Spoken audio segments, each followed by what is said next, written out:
This is Infection, the survival podcast recorded live on Tuesday, February 23rd, 2021, episode 319.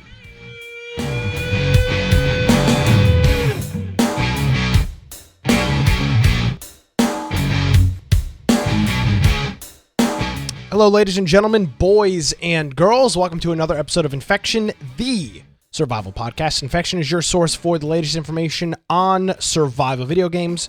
We bring you the latest news, reviews, updates, and more each and every week. My name is Nick Craig, your illustrious host, as I have been the last 318 weeks.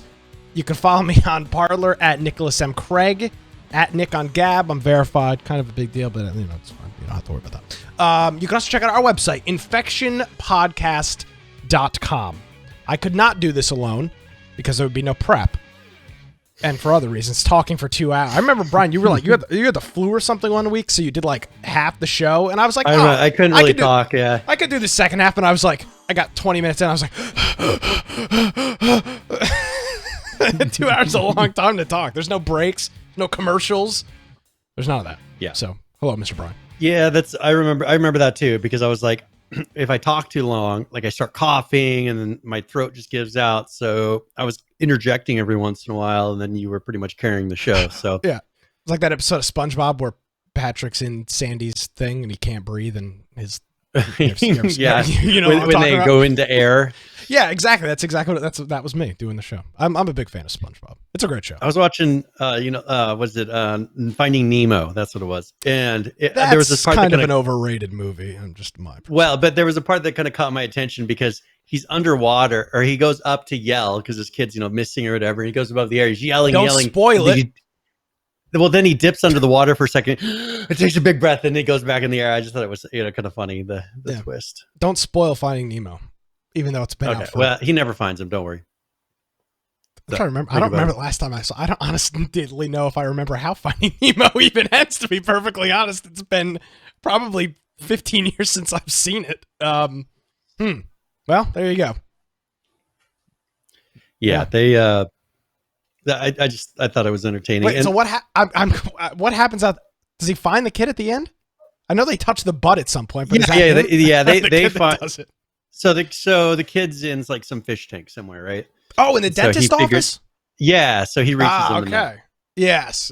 Okay. Yeah. Oh, now it's funny twists and turns making that happen, but that is. They were supposed to do a Finding Dory, but I believe it got canceled. No, they do have a Finding Dory. It is a movie. Oh. Whoops. Was it recent? I believe they were supposed to. Yes, they made it. Finding Dory. I mean, it's not super recent. I so apologize to our audience. I know this is not what you tuned in for. I mean, if you consider 2016 recent. Oh, that is recent. Finding Nemo came out a long time 4 or 5 years. So, yeah, Finding Nemo that's came out in 2003. That's a huge 13 years for a sequel.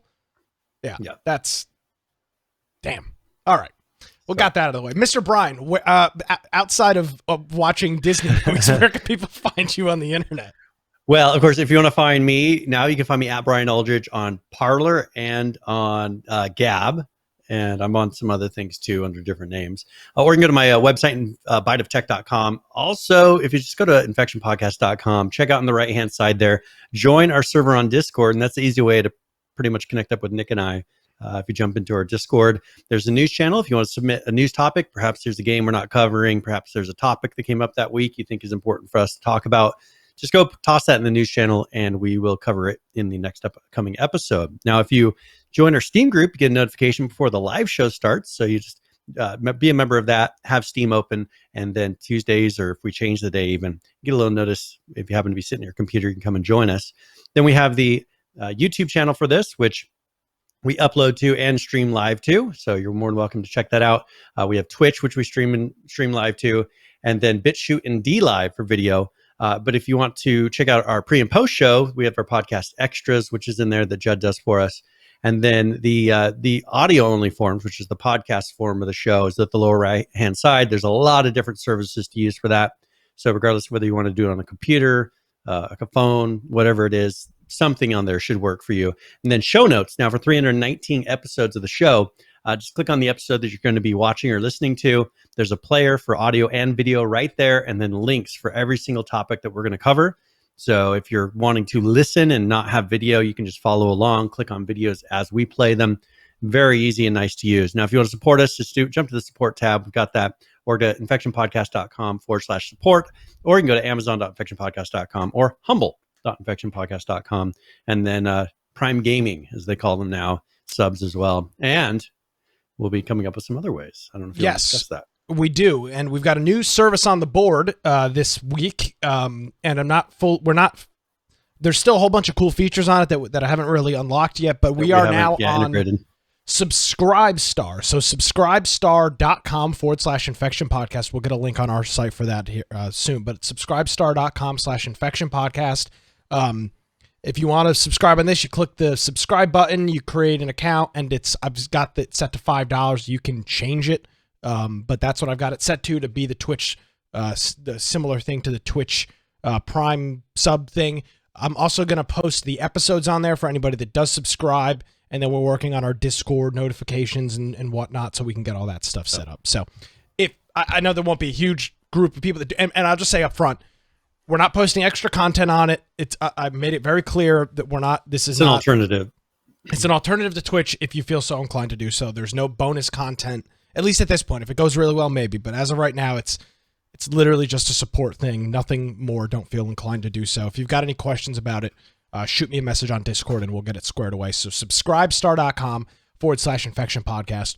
And there's a whole bunch of other ways you can support the program as well. I don't believe we had any new subs this past week. But before we get started here, Brian, I kind of destroyed my credibility about 3 minutes ago talking about Finding Nemo, but I will tell you this: did they cancel that? Never mind. Because I don't want to talk about it. I kind of destroyed my credibility, and that's fine. Yes, but I have to tell you this. I have to tell you and the audience something. I told you this last week after the show. You have got to watch Your Honor. Yeah, I just finished watching it right before this, and it's one of the best television shows I've ever watched. So if it's called Your Honor, it stars Bryan Cranston. I know this is not the movie show. I don't watch a lot of TV and whatnot and media. And when I get turned on to something and I really like it, that's why I'm bringing this up, because it's not very often I watch things like this. So it is arguably one of the best television series I have ever watched. 10 episodes. It's a mini series, so it's done. After a single episode, so it's 10 1-hour episodes, and that's that. And it just came out this past year, didn't it? Yeah, late. Yeah, like the last episode was like 2 weeks ago, so it came out in like November, December, and then ran through the early part of this year. So recent show, really good. I believe it's on Showtime. It's called Your Honor. Again, if you never take any advice from me, this is a hell of a show. Especially if you like Bryan Cranston. So take that for what it's worth. I'm not a big show or movie buff, but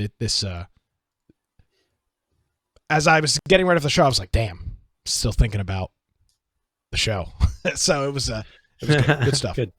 So one thing I want to kind of give an update too. So I've swapped out all of my Amazon devices, right? So I swapped out all of my Fire TVs and Alexas and all the things that are going to make noises when you say their names.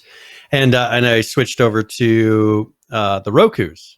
So I have all of those on Rokus. And then my dad, I brought one over to show him, the interface and everything. And so he ordered it. So I put it over the weekend, put one in for him. And it's just amazing how much content. I'm so surprised how much content there is on those channels. And like the Roku channel, all this stuff that has normally what's on cable is free in a similar interface. So it's just really weird. So if you are looking, because I know we've been talking about this past couple weeks, if you're looking for alternate means for streaming devices and everything, I know Nick has touted Roku for years. Since the Google Plus Hangout since days. I've known you, I think that's the only thing in my life that I've had longer than this podcast. Maybe my Roku 3. It's the Roku. Yeah, the Roku. So I think that's definitely something worth checking out if you're interested. I got the Roku Ultra. I think is the top one. Not the Premier, the Ultra, and the thing just works amazingly. So, yes. Firebomb saying I need to talk to you guys after the show about this Roku thing. Yeah, because I have Fire Sticks. I have now the Cubes, the 4K, the newest Amazon ones sitting in a bag, and I'm just deciding what I want to do with those. If I want to sell them or give them away or what. But this has definitely been a lot better, and a lot better parental controls, which is kind of nice. Absolutely. So there you go. Let me see here. Last week you made a statement on the show that I'm going to call you out on. You made a statement that you can't get Xboxes and PlayStations, and I said that's not true. You're just checking the wrong places. Turns out I was right. Mm-hmm. Yes. So I did order. Now I got it through a glitch because I checked. Have you paid for it, and has it been shipped? Because I bought these glitched items too, and they never show up. Let me tell you how this worked. So I remember I told you I had bookmarks for all the major target, because I was really nervous about going through third party and anything that's not normal, right? Because people are doing all kinds of weird things with these. So what I did is I went on to Best Buy, and I am looking to get the S and the X. I want to get an S for one TV that's a 1080. For the ones that are in the room side by side. I figure I'll get, for the 1080, I'll just get the S, and then for the 4K TV, I'll get the X. Well, the only one that I saw that was available on BestBuy.com was the S. And so I went on there, tried to add it to my cart, and there was an error. No matter what I did, multiple browser, multiple platforms, so that for some reason their system was messed up and you could not add the Xboxes to the cart. And so I just was like, well, okay, I'm going to be one of those guys. I'm going to contact their support and just act all innocent, saying, I'm trying to add a product to your cart and it's just not working. I don't understand. So I did that, and they said, all right, well, would you like me to complete the purchase for you? Oh, no, please don't do that. Oh, please no. don't do that. That'd be terrible. Oh God, no. Yeah, and it wasn't like I wasn't like there's a bug. It's like for some reason, Oh, here's my wallet. Oh no, not my money. So they complete the purchase, and I order one, and it'll be here on the 27th. So that'll be my first step into it. Now I still haven't been able to find the X, and I'm sure if I went through some sort of other means, through some tracker or something. But I was, I've been wanting to order it through a main place where if I needed to return it or if it was, some other thing, I could. But we'll see. This'll bide my time until the X's are more openly available, and then I'll order one of those. So you got the discless version? Yeah, I got the discless version. Yes. Okay, gotcha. So that was what, $399 or $499? $399. I think. Aren't they $299? It's your money. It's your money, not mine. I think they're only $299, which seems like a ridiculous. No, I think they're $399. I'm gonna pull up my invoice right now, and then that way we'll have a pretty good idea.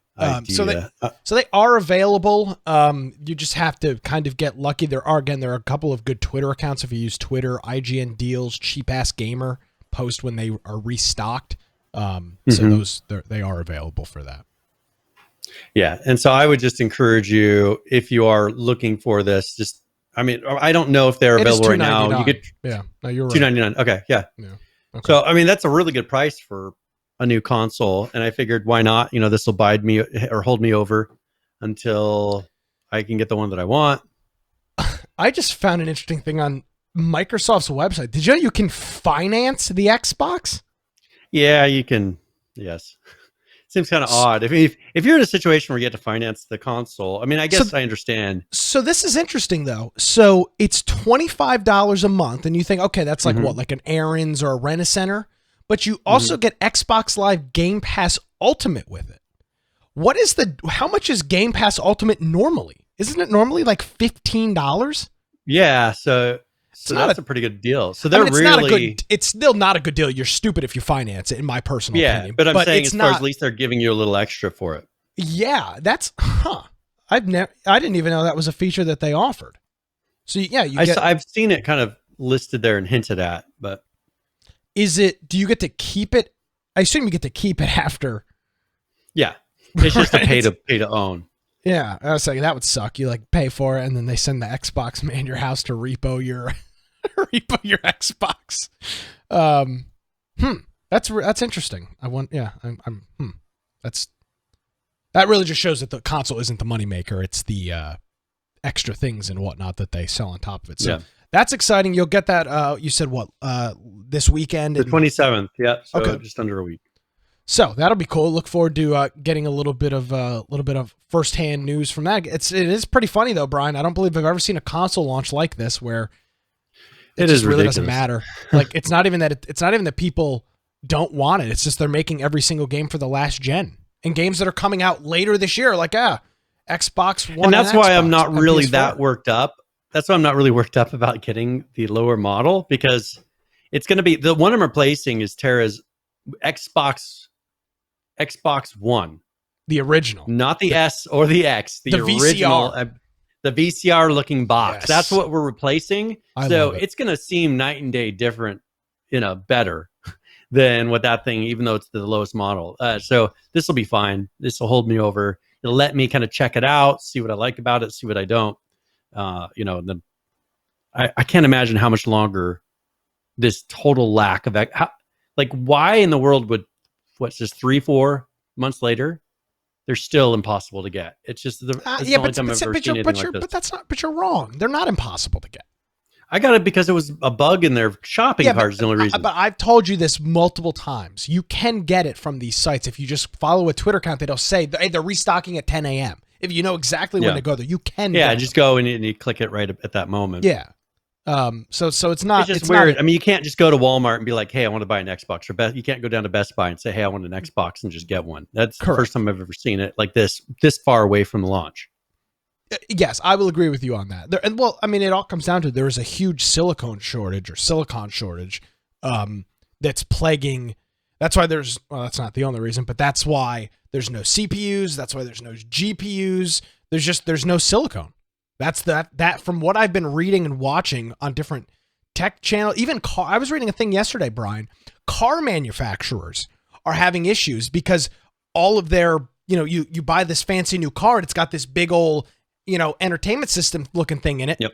That's powered by some sort of CPU and GPU combo unit. It's a chip that somebody is producing, and there's not enough silicon to produce all of those chips. And that's a huge issue. It's plaguing everybody and everything from car manufacturers to the gaming industry, which is quite a wide group of people. Yes, and Mel says, and NVIDIA is making mining GPUs. Yes. If you didn't hear anything about that, Linus Tech Tips did a great video on how stupid NVIDIA is, and it was a pretty good rundown. It's a little bit of a long video, but it was now. Aren't they also releasing a version that is like limited so that people don't mine with them? Oh yeah, not a crazy software and firmware update you couldn't do on your $3,000 video card. Oh no, that's gonna stop the guys that are trying to mine. Yeah, I just thought it was odd. They put out a thing to actually make it not work as well instead of making more. That's the whole premise of his video. Is like, so people that are going to mine cryptocurrency are arguably the biggest nerds of nerds, right? If you're trying to find an NVIDIA 3000 series GPU to mine Bitcoin, you're probably competent enough to flash the firmware on your GPU. Yes. Yeah. And but hey, they did an update. So what are you going to do? Now, if you bought it before, if you already have one, it's not doing that. So I don't know. I can't imagine that it would be impossible just to get that alternate firmware and rewrite it over your current one. Not complicated. And a lot of GPUs have some GPUs, especially the higher ones, have a backup ROM. So like you flash the main ROM, and then the other ROM sits in backup. Like it's it's stupid. Yeah, you can put it in recovery mode and just kind of go. So I thought that was rather interesting. I got this email today, Brian. We're on all these email lists because of all the shows that we've attended, and most of it is like people trying to hawk their crappy indie games that I really don't care about. But there was I did get an email today from them, and this was a market share of gaming consoles. I found this to be rather interesting. I don't know where they got these numbers from, and I tried digging down into it and I couldn't find it. They're claiming that in 2012, PlayStation had 90% of the operating system market and Xbox had 0, which seems impossible. But moving forward to where the Xbox One came out, now it's no surprise that the Xbox one, the last gen Xbox was a far inferior console to the PlayStation 4. The PS4 was a far better console. It had better games, better exclusives, ran better. And this is coming from the Xboxiest fanboy in the world, right? I stood and froze my ass off on a cold November day in 2013 with a bunch of neckbeards, myself included, to get this Xbox in the middle of a blizzard. So this is coming from somebody that is not an Xbox fanboy. But you have seen now that the gap has shrunk significantly, and that I think is in part due to, well, of course, the console launches late last year, but Sony's lack of being able to really hone in exclusives. You can see the market share went from upwards of 70% to now 57-42, which Sony still has a sizable lead in that, but it's shrinking. But at that rate, they're going to cross here in the next year easily. Yes, and I do believe that if you were to buy a console right now, with all that they offer with Game Pass, I think unless you're really, really itching for a Sony exclusive, which I don't know of any that are out yet, or any large ones that are out, I think you'd be better off getting an Xbox and getting like Game Pass Ultimate so you can stream a whole bunch of games and then play them on your computer. One thing that I didn't mention that was in the news this week is that the EA purchased Codemasters, which does all of those racing games. They do a lot of the, was it not Gear? Gran Turismo? No, it's another one, but it's one of the games. Formula One? All the Codemasters Dirt games. Yeah, Dirt. They do Dirt. The F1. So F1, Dirt, Grid. So a lot of different racing games. Those are now under EA, which is included in the Ultimate Pass. It's the EA Pass as well. So that's going to be, and they had a lot of them already on there, but I'm not sure if every single one of them were on there. But now definitely, I'm pretty sure that every single racing game that they make will most likely be on there as well. Yeah, which is, and who knows, like Overlord, they've got a bunch of other games too. Oh, that and EA has already pushed some of their services into Xbox Game Pass and have brought their games to Steam as well. So it'll interesting to see what Origin and EA continue to do with that. Firebomb in our chat, Brian, says Game Pass, in my opinion, makes the Xbox the clear winner. Yeah, I mean, I think especially now, and so 2 years from now, when you've got a huge library of games and there's more exclusives, my opinion may change. But if you handed me $400 or $300 and held a gun to my head today and said pick a console, it's got to be the Xbox, I think. That obviously can change and probably will change. I mean, it'll ebb and flow.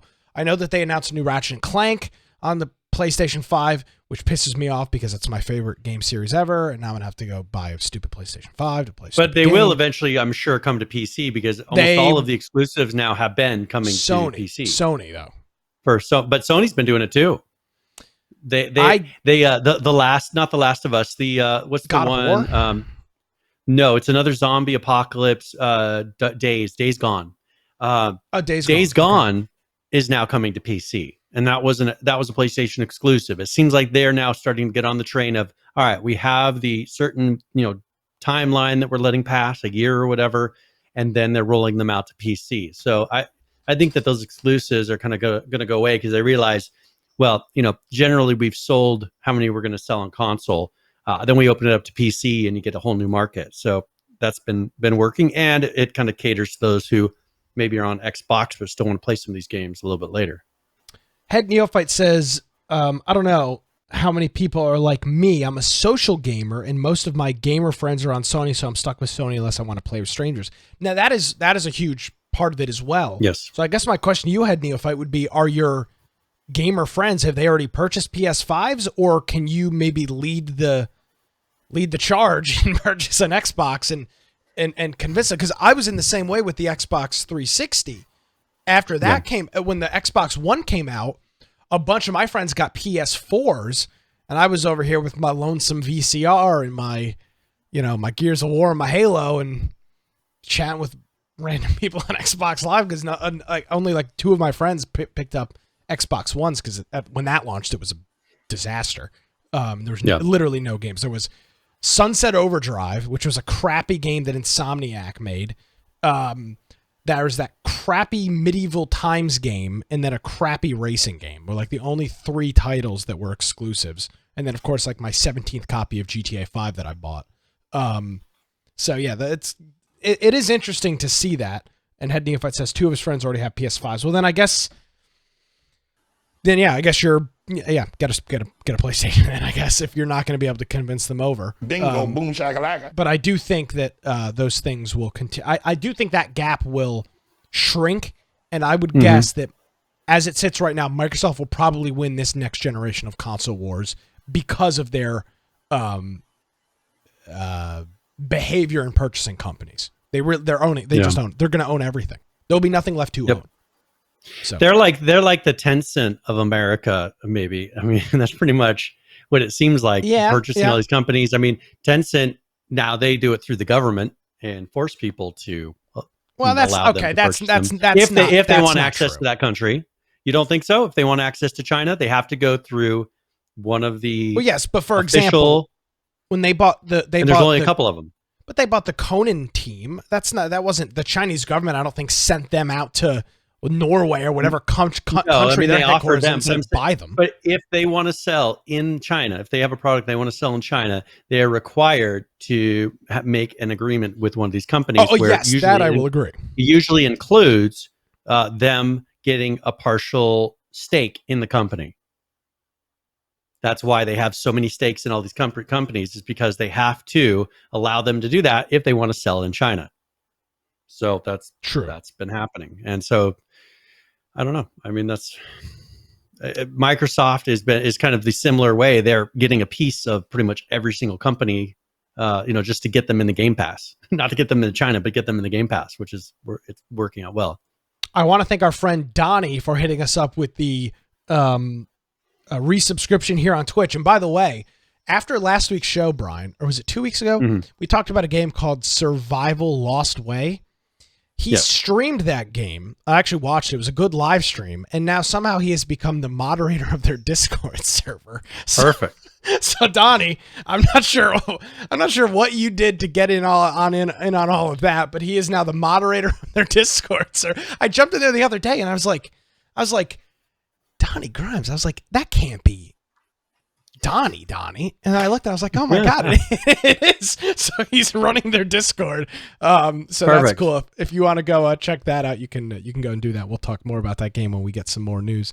So yeah, that's interesting. The EA thing, Codemasters, Xbox and Gap and market share and all that fun stuff. Very, very interesting things that we've got here. Let's talk about Twitch for a second. One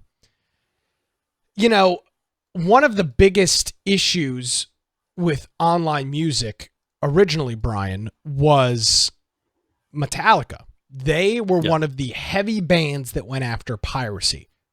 Very with early Napster on. And everything else. Yes, and they pissed off a lot of people. Now, let's be fair; these people were stealing their content. So take that for you wouldn't download a car. Would you? Yeah. Well, I would if I could. Actually, somebody sent me that yesterday, and I responded back with a car meme. But yes.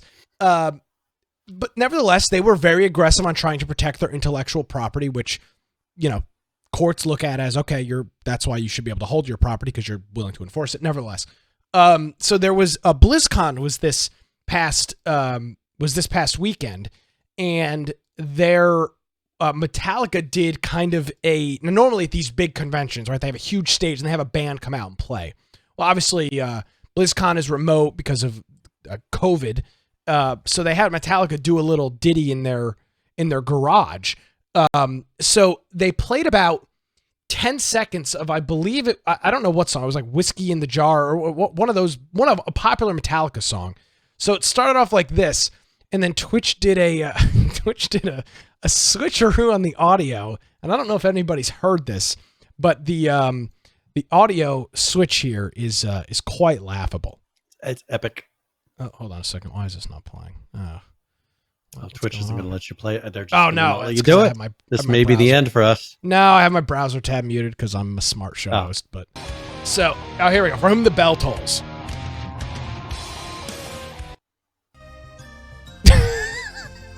Perfect. Sing it.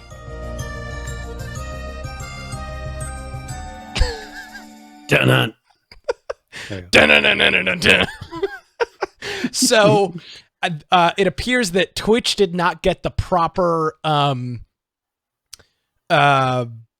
royalties set up for this, and or they are so paranoid that Metallica was going to DMCA takedown them. So they literally just swapped the music out for some 8-bit chiptune in the middle of the song. If you're streaming for the company that has hired them to do a performance, are you? The show was only online.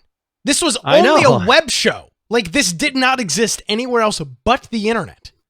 That's what I'm saying. You're like, how could this not be allowed? Bingo, boom, shakalaka. It just doesn't make any sense to me. Donnie says, I'm still pissed at Metallica over an app. So there's still a lot of people that are. But it was just it was the most... like, they couldn't have picked anything to fit the mood besides, like, some Zelda music. I mean, that's literally what this is. It's just like... It's 8-bit. It's some 8-bit tunes.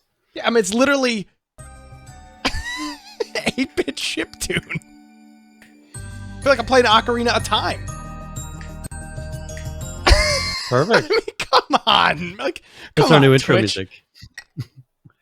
So, thank you, Firebomb. He just resubscribed for 18 months in a row. He says, it's sad but true. It's sad but true. Also, they played in a new remix. Metallica is his favorite band, and so he was upset about that. So, yes. Yeah, I mean, Metallica's pretty... I'm a big fan of Metallica as well. They did Metallica dirty. Yeah, but Metallica did... Metallica did everybody dirty back in the day. So. Yeah, Metallica was trying to throw your grandmother in jail because you used LimeWire on her computer. Like, and Metallica they were saying that online streaming and online content is going to destroy the music industry. Well, actually, wait a minute, it saved it. So how about that? People are selling plenty on stream, getting plenty of royalties from streaming music on all the platforms and purchasing music where they need to. But see, and this is an interesting point. Nissan Communication brings up. He says, of course, he says Brian. You know, like I'm not here. I've had 2 artists in the studio on 2 different shows. They said themselves they could not legally play any of their songs. It's because they don't own the licensing and the rights. Publisher. That's part of the agreement when you sign a record deal, or you know what was known as a record deal. Metallica's big enough. I'm pretty sure they own a good chunk of their discography and probably could have gotten this through, but quite funny to imagine see. that someone at Twitch panicking and being like, wait, we can't find another song. And that's the first thing they find. Is like, see, just imagine like, nothing like Metallica. Well, and the funniest part is like, if you like look at old radio days, Brian, where things were on records or carts, it's like you scramble for anything to grab and they grab the 8-bit chiptune. Like on this, they have a catalog of tens of thousands of songs. Like in the old days, why didn't they type rock or something? You know, when you're doing the search for rock, not music. But it's just like, again, it's not like they have a limited music supply, and it's like, oh my god, just play something. Like, it's quite funny. So yeah, that was that. I didn't watch BlizzCon. Did you watch? Did you hear anything from BlizzCon? I'm not sure it was a big show. Besides, I know they showed some classic stuff. There's some stuff about Diablo things that are coming up, things like that. But no, I didn't really. Just wasn't really interested. I did skim the news to see if there's anything super relevant. But it's a lot of Diablo stuff, and there was some stuff about a mobile game, possibly a World of Warcraft mobile game. Didn't they announce a mobile game last time? Or was that them, or was that Steam that was like, and it'll be on your mobile? No. Well, that was Diablo. That Diablo really got people pissed because they were like, that's the whole, do you not have phones? Yes, do you not have phones? Yes. That got everybody hating them. So now they're making more mobile games.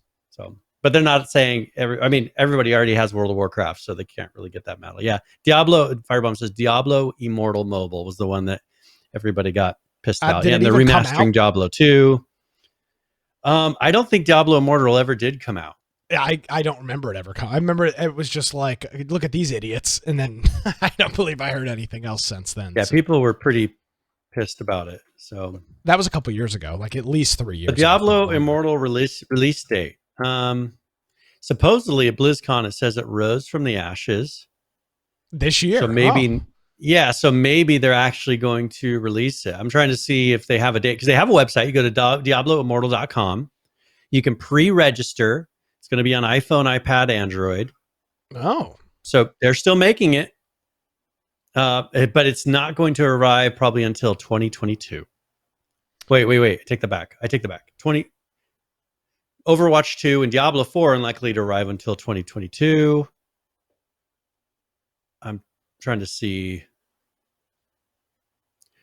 Yeah, I don't even see them giving a release date on it. But I think they did mention that it is in the works still. I don't see a date here though. So still working on it. It's okay. Right. It's expected to launch sometime in 2021, but Thank no God. Official release date.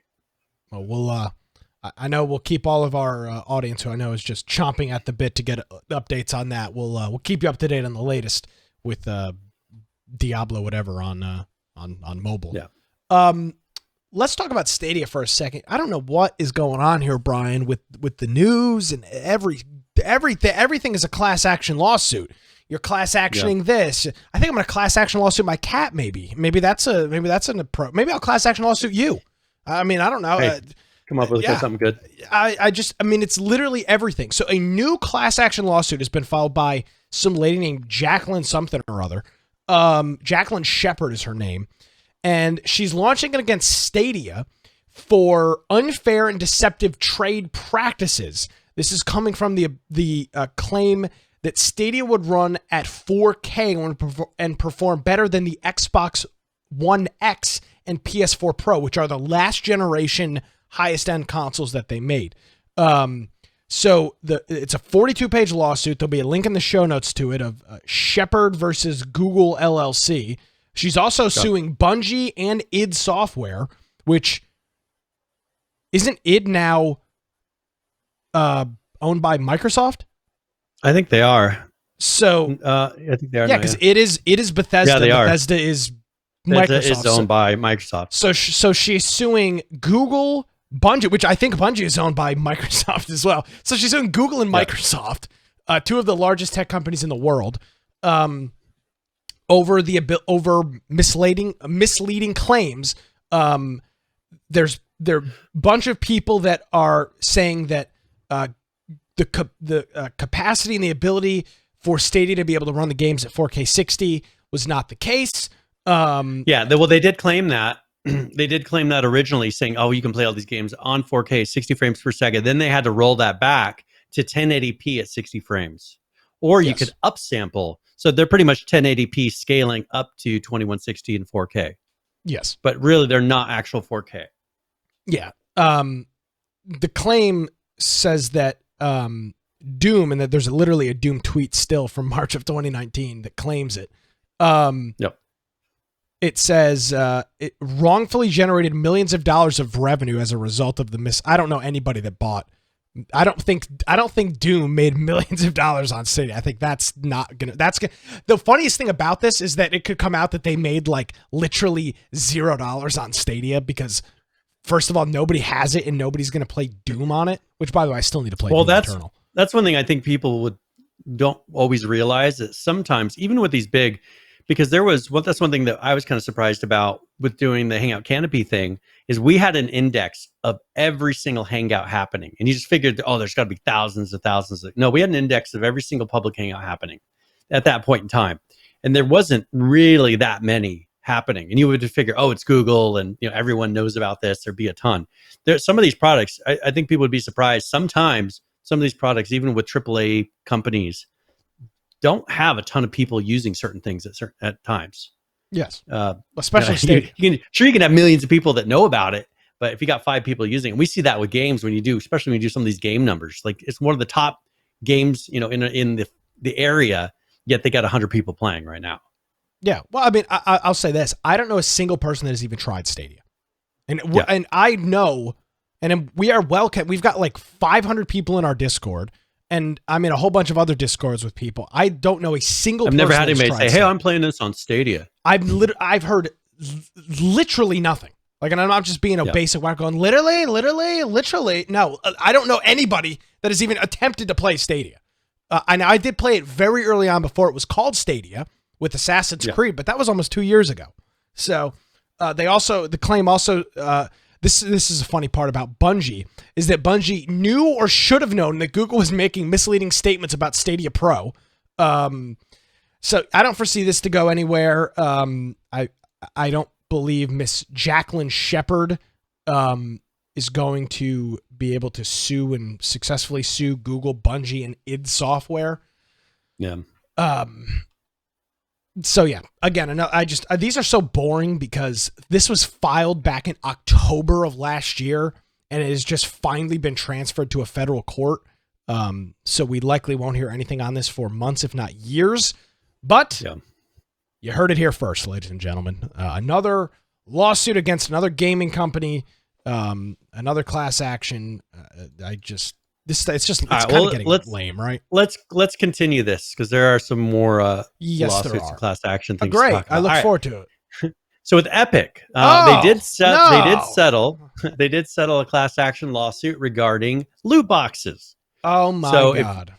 If you purchased loot boxes for Fortnite or Rocket League between July 1st, 2015 and February 22nd, 2021, and exchanged in-game virtual currency for any in-game item or purchased in-game virtual currency for use within Fortnite or Rocket League, you could be a part of this settlement. So there's a website. Hold on here. There's an important part of this that a lot of people are missing over. The court is still presiding over whether the settlement will be payments of cash, VBucks, or credits. So they could pay you back in VBucks. No. Okay, I take that back. But it has been settled. It will be VBucks. So you're gonna file this lawsuit, and they're gonna give you more fake Monopoly money that they make. You're gonna get 1,000 VBucks. No, you're shitting me. No, where are you reading this? The next article and the next link down. Go ahead and jump in there. That is 1,000 VBucks to anyone who previously purchased a randomized loot box. I mean, I could qualify for this. I am going to qualify. I know at some point I did buy something. So yeah, you get 1,000 VBucks only to those who purchased one or more loot llamas before the change to receive the credit. So there you go. That is what's happening. You get 1,000 VBucks as part of the settlement, which is really, I mean, it's a couple dollars, right? I mean, let me see how much 1,000 V-Bucks cost. Yeah, but here's the thing. Okay, so that's for everybody. Fortnite players over the age of 18, that's the key, will be able to submit a claim and receive up to $50 or 13,500 V-Bucks if approved. If you feel obligated to more reward, there's still an option to make a claim on epiclootboxsettlement.com. So this is going to be one of these things where you have to start a claim. I think the initial, anyone who purchased anything gets 1,000, and then they must be doing something to where based on the amount you purchased, that you can go above that. But I think the base is 1,000 V-Bucks. Yes. So if you request a cash/digital payment and your claim does not exceed does that say 25 or 25,000? $25, you may be awarded the entitled amount of the claim in cash. If you request a cash payment, your claim exceeds $25, award, which will be capped at $25 plus 50% of the amount by which the claim exceeds $25, the maximum total of $50. Your payment may be reduced based on the amount of funds available to satisfy all claims. If you have requested V-Bucks, so you can, in your claim, you can request free V-Bucks. So you can file like online. 1,000 V-Bucks is $7.99, so that's kind of the base virtual dollar amount.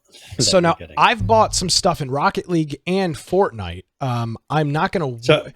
Documentation must be provided for. So you first of all, you give them your because I started filling out the form, and then they said go to the proof of purchase, and I've got so many Unreal Marketplace purchases from assets that I was down to 2019, and I gave up. You know, I don't know how many pages that was, because it's not worth it's not worth. It's not the amount of time I'm spending scrolling through this is lost at the point that I've reached $8 worth of my time.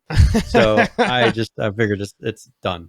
Yes. I wouldn't even know where to go to find these things. Green Man Cartoons, who I believe is currently our sub leader, hitting us up with the 37-month tier 1 subscription. Green Man, thank you so much. Says, where are my VBucks? Well, I don't believe.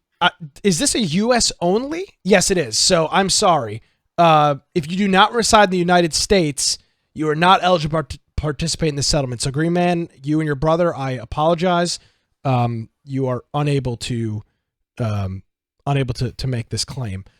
I just because of this show, I might go back and try to find my thing, because now I bought some season passes, so I think that also counts.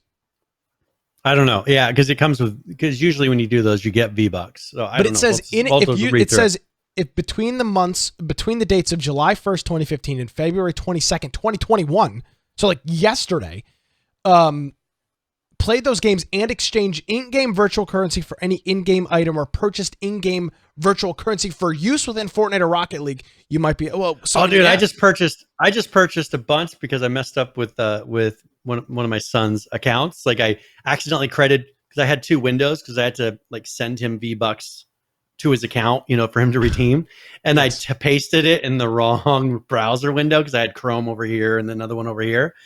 And so it credited me. Then I had to go buy more to give him back his. So I'm going to get a refund. I demand it. Will you fill this out? Because if you, I will. I started filling out, but I just didn't get to the point. I've got to go find an easier place to find my purchase history. That's not, all listing all my. I'll try to find this out as well. I'll spend approximately 25 minutes. Okay. But we'll cap it out at that. Yep. So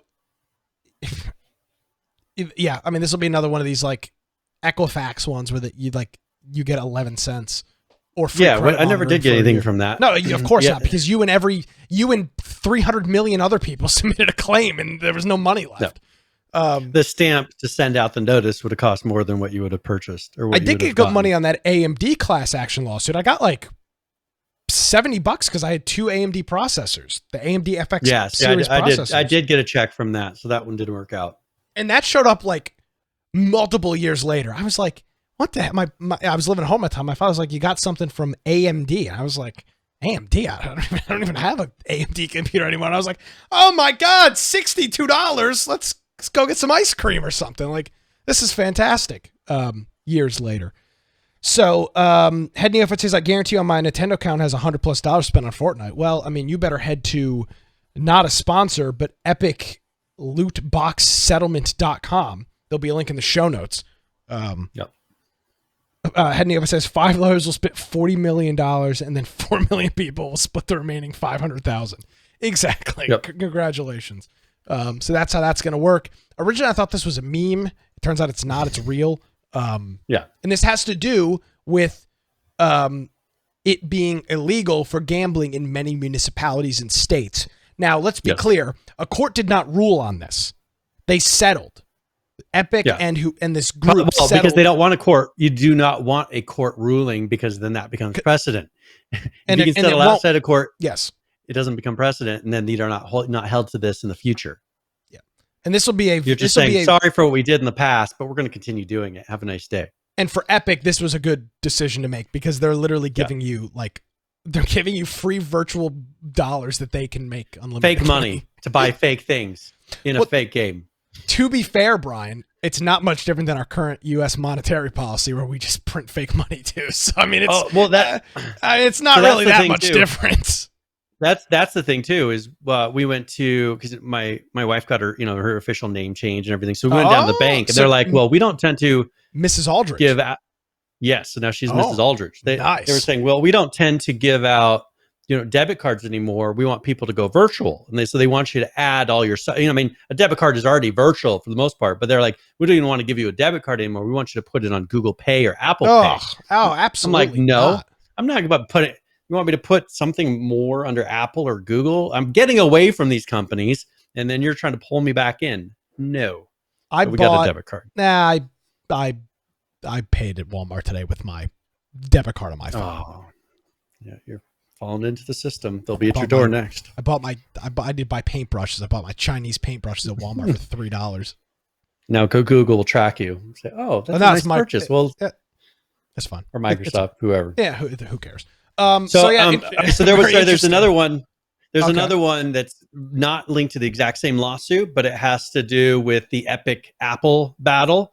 Okay. And this is something where Apple tried to pull, they tried to subpoena Valve for their. Oh my God. So they're pulling everybody in. they're trying to pull them in to get them linked in this lawsuit. So what they did is they subpoenaed to get the commercial data about Steam sales and ongoing operations over multiple years. Oh my God. So they're trying to pull them in, into that. And it's probably because, Apple has their 30%, Steam has the exact same 30%. So they probably want to say, hey, look, they're doing the exact same thing. This is the industry standard or whatever. So it'll be interesting to see what happens with that. I don't think they were able to successfully do it. Let's see. No, they were not. Yeah, I mean, they had meetings and various things, and wow. I don't think that they didn't really get anything out of it. So, but they are trying. I mean, Apple tried. This will be interesting to see where this actually ends up. I mean, it's still up in the air. They're both holding on strong, which I'm very surprised about. Oh, Tim Sweeney is going to take this one all the way. He's got enough money and resources, and why not time. Though? I mean, personally, because if you could win this would change the whole industry. Because if you can force and say, hey, you can't charge 30% when you control a monopoly, which you could say Apple controls a monopoly. They control half the phones and they lock them down incredibly tightly. Android, as we talked about it before, locks it down a little bit, but you have the ability to easily bypass those things. And so it's a little bit less of an issue because you could have an app that pops up, hey, run this update now. And then downloads an APK, which isn't optimal, but is possible. So yeah, this will be interesting because if they can get it to where they can say, hey, you can't force us to pay 30% just to sell our game on a device that you're pretty much required to sell on because there's only two different types, really. This could really change all these places in them selling these products, or open up the markets, kind of like with the browser. You brought up last week, the browser war made it to where Internet Explorer was no longer the top browser. And I think that we're in a much better place now because it made them quit using their monopoly to push down a very mediocre and actually faulty product, forcing that down people's throats to where they realized, oh yeah, we did have a really crappy product. Here you go. Let's just include, Chrome pretty much on it instead. It made it a much better system and a much more secure. And I think that we'll probably have something like this too, to where maybe they'll have alternate marketplaces where you can go purchase products on phones. That's probably where, if they did win, I think that's where this would end up. Yeah, absolutely. It's interesting to say the least. I don't know if Brian, I'm not sure that we'll be here, but whenever these, by the time it's settled. I mean, you're talking about. We could just say, years. Hey, if we really want to tie ourselves down, we could just put that we will not stop the show until this settlement is done. I'm not. No, you're not committing to that. I've made some stupid decisions in my life. That will not be. I will not add that to the list. All right, we can skip that one for now. This is a multi-year. If it goes all the way, now if there's some settlement made, that's different. But if this goes truly all the way, which will likely end up in the Supreme Court, you're talking about years from now. And this would be interesting if they start bringing up monopoly, because that people, they laugh at the thought, but with the phones and with internet, that happened and it opened up. It's happened, with the browsers. It's happened multiple times, and afterwards, I think it was a beneficial thing. I think this would also be possible to happen, and it would be beneficial. Oh, here, wait, I got something to show you. I just noticed something in front of me. Hold on. Here's my proof of purchase right here. Don't hold those up again without the codes on the back. Oh, what are those $20 VBucks cards? They're $31. Oh my God! $32. $31.99. Well, hold those up and smile for the thumbnail, please. All right, perfect. Thank you very much. Oh man. We're talking about this. I'm like, I know I bought VBucks, and there's stupid cards from when I redeemed them sitting directly in front of my face. I don't have I didn't even notice. My dad. No. Oh, Oh, not a sponsor. And then, Halls, I think cough that these drops. went to buy VBucks as well. So there's another $25 that he got during Christmas. So You ever seen Wayne's World? yes. When your throat is sore, try Halls, the quick relief. So yeah, good stuff. All right, enough of this chicanery. All right. Let's I want to mention this real quick. If you haven't had a chance to watch it yet, and I'm not the biggest fan of NASA, but their Mars rover that landed this week is really cool. The coolest part of this, though, is the fact that they have stereo microphones on them, and they sent video back with the first audio ever from Mars, and it just sounds like. I mean, it just sounds like a barren wasteland with wind blowing. Very, very eerie and weird sounding. So I mean, I don't know what else they expected. It's a barren wasteland. Yeah, I know, but it's just like, oh my God, that's like, sounds like Texas. They're probably expecting to hear some alien music somewhere in the distance. I mean, I don't know what they're expecting of this. So first sound running weather water. report, windy. Yeah, it seems windy, like pretty accurate. There's no foliage to stop the wind. So yeah, I thought that was pretty cool to watch all that go down. And we have a link. I just put that I wanted to discuss it, at least mention it, but we have a link to the full. There's like a stream that happened and everything. So if you want to go check that out, the landing and a lot of other things. I noticed some interesting things about this, Brian. The NASA crew didn't seem to be quite so diverse. Always pushing for diversity. They seem to be lacking. Because this is a topic that tends to come up on this show a lot because of crazy video game hiring practices. NASA's policy there seemed to be not incredibly diverse. Seemed to be a bunch of white people. Just saying. Yeah. Well, the problem is when you have to hire based on qualifications like a degree and things like that, you can't really say, well, we'll bend the rule on this one. The rocket may blow up on entry, but hey, you don't need your full degree. You check all the other boxes. You're all right. I want to leave it there. I just want to make a point. Check it out. Speaking of making a point, Chronicles of Elyria, he's trying not to get his ass hammered in a court. Yeah. So I think you should play the video first, and then we can discuss some of the other, but this. To go back, Chronicles of Elyria is the game that is going to do. There's like four games, 5 games inside of the game. That is the game. There's a text-based game, then there's a 2D game, then there's a 3D game, then there's the game. There's nothing been done. He's pissed away like $27 million. There's class action lawsuits. I know, crazy that we've talked about this. And now he's trying to save his ass, so he's released a bunch of videos. Let's watch the next installment of the Chronicles of Elyria Don't Sue Me Bro update. Yes. I like that. Don't Sue Me Bro. Maybe that's the show title. Yeah, perfect. Hey all, it's Jeremy here from Soulbound Studios. Welcome to episode 3 of Inside Chronicles of Elyria. Looks like the hostage situation is still. We spoke about the adjustments we as a studio we're making, and how, for now, we're placing our time and resources into the domain. If you see him blinking in and certain order, we'll have to do some Morse code Chronicles translation. In this episode, we're going to talk more about how and why, and what the rest of 2021 looks like for Soulbound Studios. From the beginning, Chronicles of Elyria was designed to provide different player experiences depending upon your interests. While everyone who plays begins life in a settlement, many of you will go on to create your own. For those that do, COE seamlessly blends an MMORPG with a colony or settlement sim. You'll have both player and NPC citizens you'll have to care for. Now, this looks cool. Resources, and this looks like it's in-game footage, and changing conditions in which to respond to. So this is something he has. That was a piece of it. You need to attract citizens with the necessary skills to your settlement. You can see the fog around the city. It looks cool. The only way to do that is to recruit them from other settlements. Brutal frame rate. If all goes well, you may find yourself in a position to contest a noble title and take ownership of a county, duchy, or kingdom. Okay, At this that's point, neat. COE incorporates mechanics typically found in grand strategy games. You'll be responsible for selling land to others, awarding titles, creating laws, managing trade agreements, and of course, defending your titles from enemies both foreign and domestic. So most importantly, you'll need to maintain a positive relationship with your allies, vassals, and liege, many or all of which may be other players.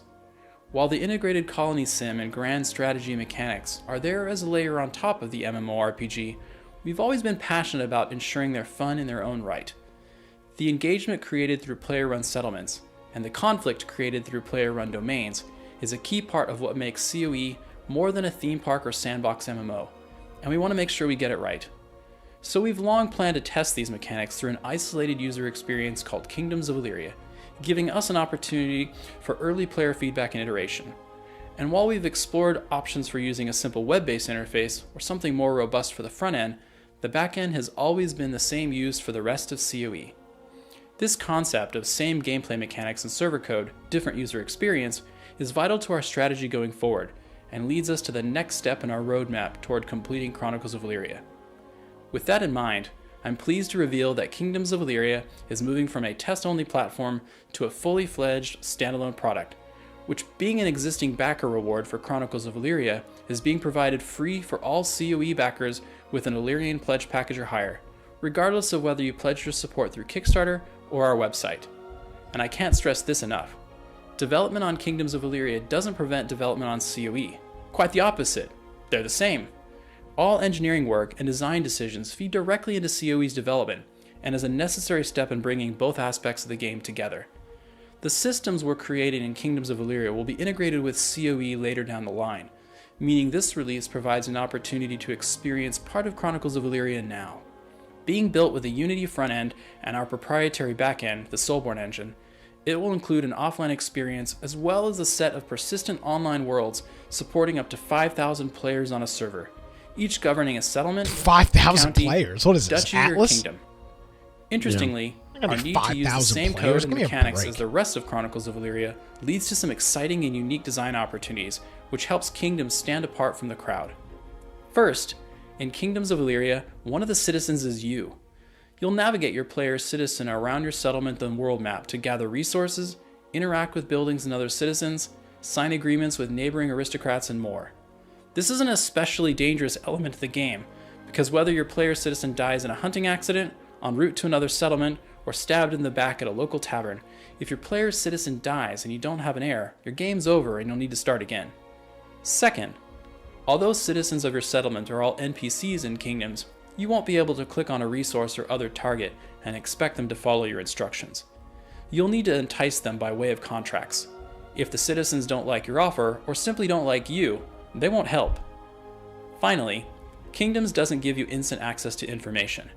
Whether you're talking about the opinions, inventory, or attributes of NPCs, or the layout and population of other settlements and domains, if you want information, you'll have to work for it. We'll talk more about the mechanics for gaining information, as well as other design topics in greater detail in future design blogs. But let's talk about the Kingdoms roadmap for a moment. Kingdoms of Elyria is being released in 4 stages. The first stage, which is planned for release late this year, consists solely of the colony sim and settlement management mechanics. The focus will be on keeping your citizens alive and happy as you grow from a hamlet to a large, capital-sized settlement. In this mode, you can start, stop, fast forward, or restart a new game whenever you want on procedurally generated maps made up of a subset of the CoE starting biomes. Additionally, we know there will be 4 opportunities to alpha test this stage of development, the first of which is coming up in just a few months. More information is being provided on the second, third, and fourth stages of development in an accompanying blog post. Our intention when we started Soulbound Studios was to enrich people's lives, developing experiences that fuel imagination and provide accessible, engaging, and meaningful interaction through entertainment and technology. And while it's true we fell down last year, we've picked ourselves up, have a plan in place for the future, and myself, as well as our former lead designer, lead 3D artist, sound engineer, and composer are passionately moving forward. Future episodes of Inside Chronicles of Elyria will, for now, be focused entirely on discussing and demonstrating the status of Kingdoms. And those upcoming design journals we keep mentioning will contain more info on what to expect from Kingdoms of Elyria and its relationship to CoE. So make sure to follow along with development in our upcoming design blogs. And of course, stay tuned for our next episode of Inside Chronicles of Elyria. As always, if you have questions or feedback on these videos... All right, I've heard all I need to hear. So they're releasing another game, a whole new game. Is that what I'm understanding? Yeah. Kingdoms of Elyria? So kind of like that one game that was similar where, remember that game I used to talk about that was super hardcore and they released a game that had just a ton of grind to it, but it was a piece of the whole game. The whole game just recently shut down.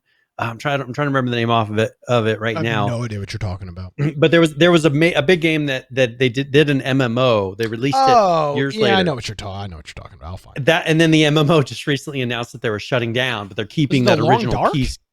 No. I'll look up in my library and see MMO. But yeah, so Life is Feudal.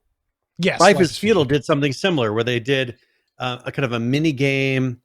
So there's Life is Feudal MMO, and there's Life is Feudal Your Own. Your Own was a piece of Life is Feudal because it's a very similar game to Chronicles of Elyria, where there was like all this thing for claiming land and doing all these big grand things. That didn't work out very well. People didn't like it. Chronicles of Elyria was doing the exact same thing, to where they'd have a place where you go when you're getting your land, and there's an interface for managing that. Life is Feudal had another one that was exactly like that, to where it was how you kind of built your town. It was another interface where it took you to a different view, and you were able to kind of build the town and do all that stuff. These guys, this was the interface for managing land. So they're releasing that as its own standalone product. So they get something out the door and they have something to show. Hey, we did make something, but it was just one piece of everything. Now, I'm assuming after he puts this out, then they'll move on to some other piece that they'll then release. Or, if this will get them out of the lawsuit, it may be the last thing that we see. It's kind of hard to say where they go. Yeah.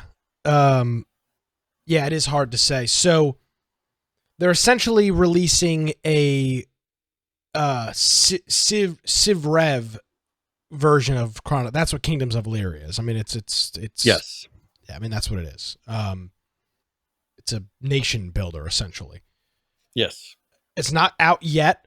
We didn't get a date when it will be out. It will be available to anybody that was backed Chronicles of Elyria soon, but it's not there yet. So, JD brings up an interesting point in chat and says, what is it with some of these games wanting huge server pops at the start? I have no idea, JD. It's clearly I think it's people ignorance. not realizing that because there are games that, for instance, Valheim, which we'll be talking about in a little bit, they made a game and they weren't expecting huge, it wasn't built for huge numbers, but that took off like crazy. I think most of these people that come into this think, oh, well, we're just going to take off. You're going to have all these people playing initially. No, most games when they first start have very few. Sometimes you'll get a quick bang in the beginning, and then it fizzles out. But most of the games that end up making it start out slowly and build up over time. They don't start out with 5,000 concurrents or 500,000 concurrents like some games do. So I think that people just don't understand. Yeah, very few games take off, and there's not a magic formula for making that happen, because even some AAA studios put out games that barely can fill lobbies. Lawbreakers. Yes. It has happened in the past. Us and two other people, if I remember correctly, when we went and played it. It's a small group. Well, let's talk about Valheim here for a second. I tasked you, Brian, you're not a super busy man, with a full report. Did you have a chance to play? Yes, I did. So I installed it, and I did play. How did you play? Single player, small group? Okay, so I actually set up a server for us. Uh-huh. So we have an infection server that's running. Oh, okay. And so I set that up. So I know Falcon had jumped in there. I ran around and was playing on that. But if you want to play with some other people, I encourage you to come and jump on our server and play. I don't know if it has a 10-person limit or not, or if it's what it is exactly. But it was definitely ran smooth. The survival mechanics are good. They have kind of a help system that takes you through. It works good, works really well, and I like the fact that it kind of unlocks and grows as you play in somewhat more of a natural way than something like Ark does. I mean, Ark does kind of, but when you have all these other people around you that are so far advanced, as we found out, they hand you a wolf, and now all of a sudden you're 10 times farther along than you were before. I like this, how it kind of unlocks progression. So what they do is you have a circle of stones that are each the different objectives that you could have to complete to kind of get to the final boss or whatever, happens at the end. So you start out with the first stone and kind of do all the things necessary. And each time you complete one, it gets more and more difficult. So that's how they're kind of limiting the difficulty level based on what you've completed at that point. How that works in multiplayer, I'm not 100% sure.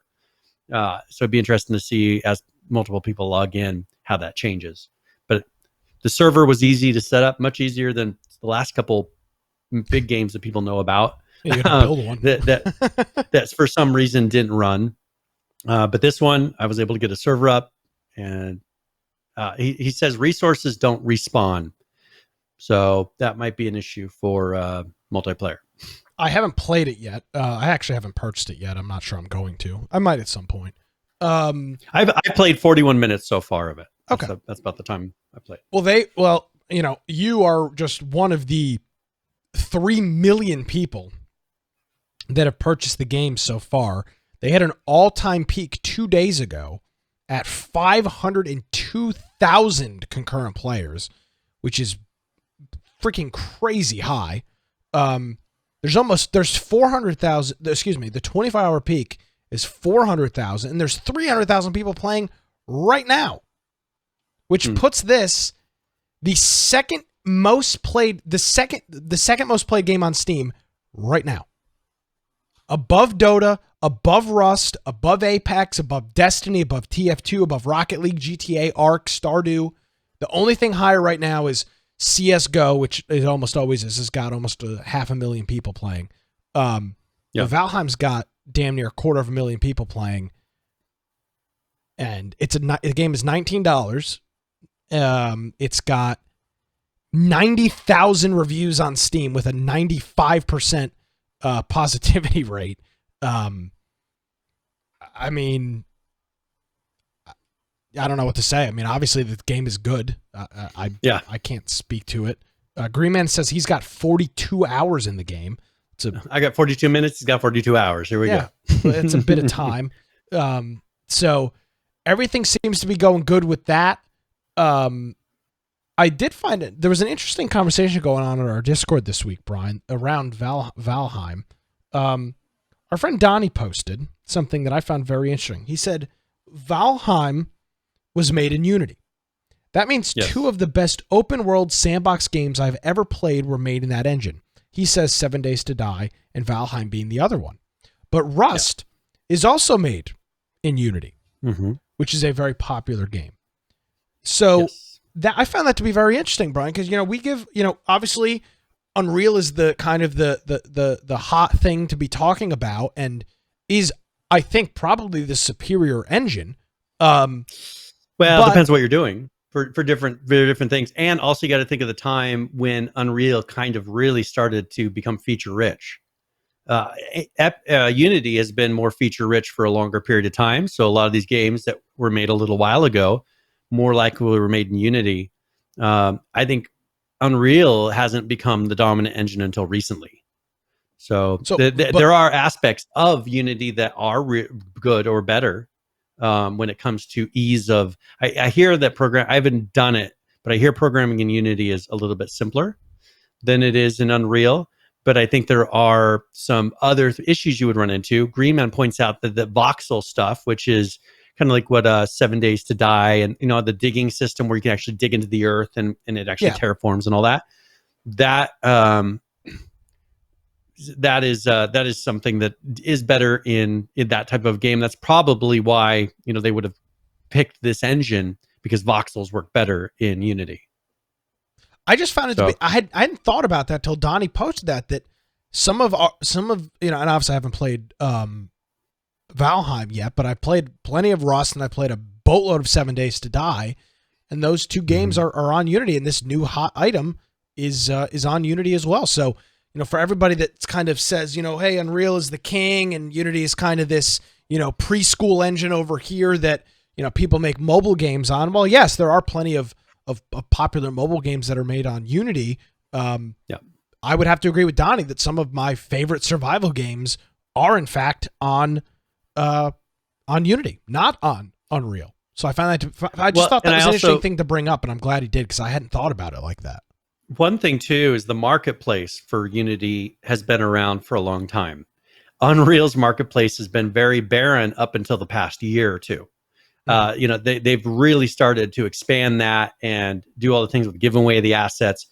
They're there are tons more. At least a year ago, there were ton more assets on the Unity store than on the Unreal store. Now, the quality level of the assets is quite a bit lower at times on the Unity store, but there was a lot more. So if you were getting started in it, you had a much easier time because you had a lot of things to pick from. In Unreal, they didn't. Now they do. They have a lot of stuff to pick from now, but that's a very recent thing. But if you've been developing a game for a couple of years, that didn't help you back then. So I think that that's starting to change to where they're very even. They're different, and I think they're necessarily different. But I think that at some point, you can decide later which one is dominant. But I think right now they're about neck and neck as far as which is the better engine. There's benefits of both. Greenman says, plus all the Unity survivals look different. Most of the Unreal survival games look the same.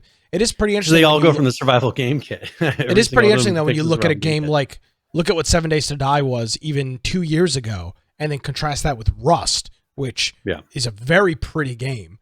Those are on the same engine. So, oh, and Saul says, forgot Tarkov is based on Unity, too. Totally forgot about Tarkov. So, Donnie, thank you for bringing that point up in the Discord. I hadn't even thought about that, but and PH points out Unity does a lot better on mobile. Oh yeah, for making the very simple mobile games and the 2D graphics. Unity I've seen that does much splash better with screen on games from time to time. So yeah, very cool to see. Valheim is doing good stuff, and actually, there's another article here that they are getting a first person mod. So is this a it's a user created mod. It's a user created mod. Okay. Gotcha. So it's a mod, but the people, I've seen a lot of articles and people are saying that it looks really good in first person. So you just put this in and it actually does first person, and that looks like it's built in to do first person. Very cool. So there'll be a link in by default. There'll be a link in the show notes where you can go ahead and get that for Valheim. Again, on sale, well, not on sale, but it is available to buy as part of early access for $19.99, 84,000 positive reviews. 84,000 reviews, 96% of them are positive. I wonder if this is Brian, this game's been out 21 days. I wonder if this is outside of a game like Counter-Strike or something like that that's brand new. This must be the fastest growing reviewed indie game probably ever. I can't think of a game that has garnered 85,000 positive reviews, 3 million sales, and 500,000 concurrent players based off of nothing. Now you want to say like Red Dead and all that's different. I'm talking about a game that it literally came out of nowhere. It wasn't even on anybody's radar. It just popped up one day. And in 21 days, it went from how do you pronounce this to 3 million sales. It's pretty incredible. And I think this is something that shows people are searching for a good survival game that's not, and it doesn't have to be hardcore in the fact that like it's online and you die every 2 seconds. This is something that I think that shows people really still there's hunger out there for survival games. I mean, look at this. The thing that just grew the most is a survival game. People want a survival game. How long has it been since we got a really good survival game? Yeah. I mean, obviously our audience is asking for it. We've got about 85,000 people here watching the show. They're all hyped and excited about that. Our audience is growing leaps and bounds thanks to survival gaming. It's not the same 6 people in chat every single week. Hey, and if you're interested in joining chat, you can jump in with us.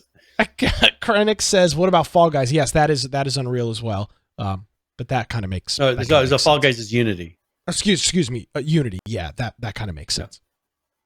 So, all right. Hey, do we want to go and announce the game giveaway here really quick? Yes, we are running very far behind. Yes, I figured before we get going too far here. So put ! giveaway in chat, and this will be a 60-point raffle. And I'm giving away, actually, this one is in 3 pieces. So I'm giving away a game called Outward with a DLC called Outward the Soroborians, and then the soundtrack for it. So the total for this is it's like 40 or 60. It's a decent amount. Or let's see, $62.97 is what it normally goes for. It's 3 parts to it. But if you're interested in that ! Giveaway in chat, and then we'll give this away here before the end of the show. I'll put links to all three of the things if people want to check them out.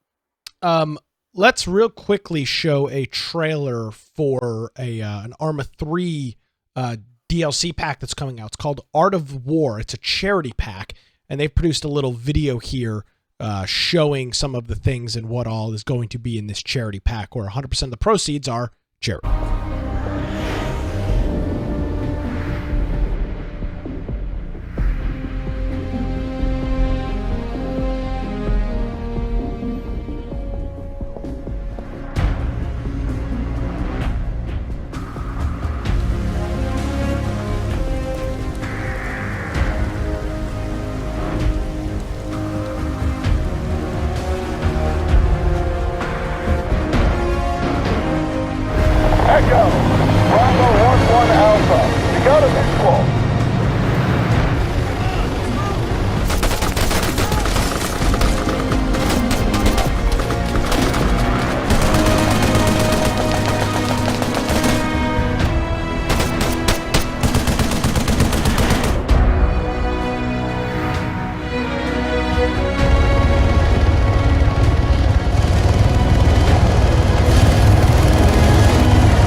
So it's mostly cosmetic things, some artwork, some new things, some new props, and then a new single-player mission. And 100% of the proceeds are going to the International Committee of Red Cross, which is not to be confused with the American Red Cross, two completely different things. They're giving away 100% of the proceeds for that. You can go ahead and get that. It is a whopping $1. You can get for $1.99. I just bought it, but people may ask, well, why would I get that? Because it looked like a lot of, I mean, the walls were covered with artwork done by community and stuff like that. Yeah. But what you're purchasing are assets that are used in mods. That's the main reason that people buy these sort of things, is because the people then will use them because they put in new assets in these things. There's new things that aren't available in any of the other pieces. Then when people make custom mods or make custom maps, they add these things in there. And if you don't have that DLC, you don't have the ability to play that map. Yes. So that's one reason, even if you pay the $1.99 just to get it, that opens up the ability, if you do any kind of Arma playing with mods, to access those maps. So it's available at three different prices: $1.99, $4.99, and $9.99. It's the same thing for all three. It's just the different level of donation that you'd be making to this group. So you can check that out. There will be a link in the show notes to the Steam page for the Arma 3 Art of the War charity pack. All right. Cool. Let's see. What else do we have here? Let's try to get some of our more important stuff out of the way. All right. Well, okay. We've got a couple things here we could go through. First of all, you want to do the Rust video really quick here? It's a Shadowfrax video, but we could do the Rust one and then jump into a couple of update patch notes. Okay. Yeah, let's do that. So let's take a look at what's going on in the wonderful world of Rust with our friend, Mr. Shadowfrax.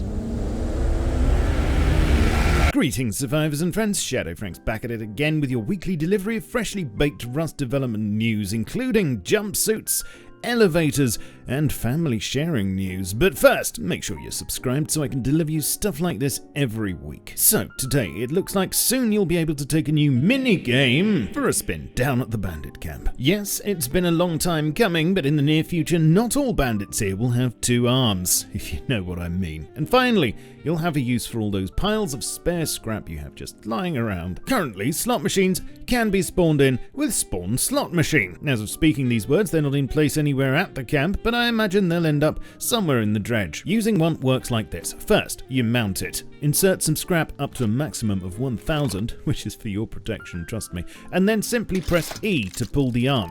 Each spin sets you back 10 scrap, and any winnings will go into a separate section. Most of the symbols on the reels are recognizable items from the game, and so you know the odds you're up against. A sign with all the winning combos will constantly be staring you in the face. Potentially, you could win big and turn 10 scrap into 6,000.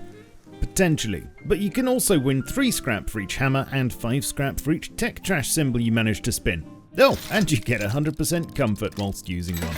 cash back. Everything about this is, of course, subject to change, but I imagine they'll be in the main game with the next forced wipe on March the 4th. Talking of to which, we've just finished the 5th round of drops, where yours truly got his Pyrock skin. Thanks, Facepunch, and quite a few of you did too. As nice as it is having all these free skins being given out in quick succession, it seems that from now on there will be only one round of drops per month, with the next lot happening with the forced whip on March the 4th and lasting for a 1-week period, just like the others. No confirmation yet on who is next though. Another new item that just seems to have appeared on the staging branch this week is a Cobalt Space Center jumpsuit in an attractive rusty red colour, perfect for blending in with tall tundra grasses or next to the sphere tank.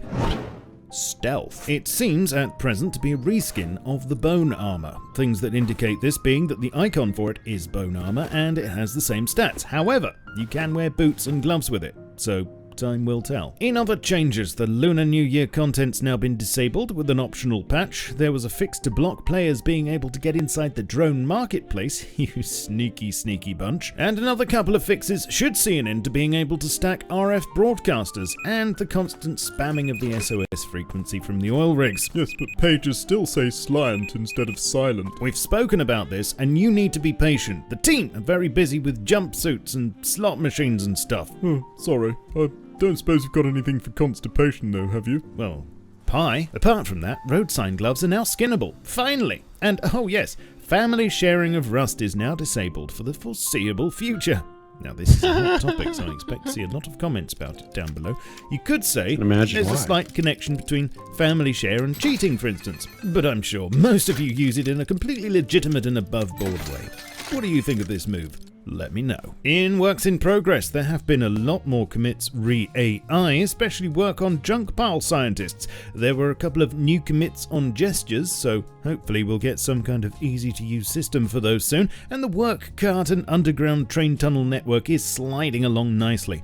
And although we don't have anything to say when exactly it will be with us yet, I have managed to snaffle some pictures of the new associated elevator shafts, presumably for ingress to and egress from the system. As you can see, as well as a central elevator, there are also stairs and even what looks like a ramp.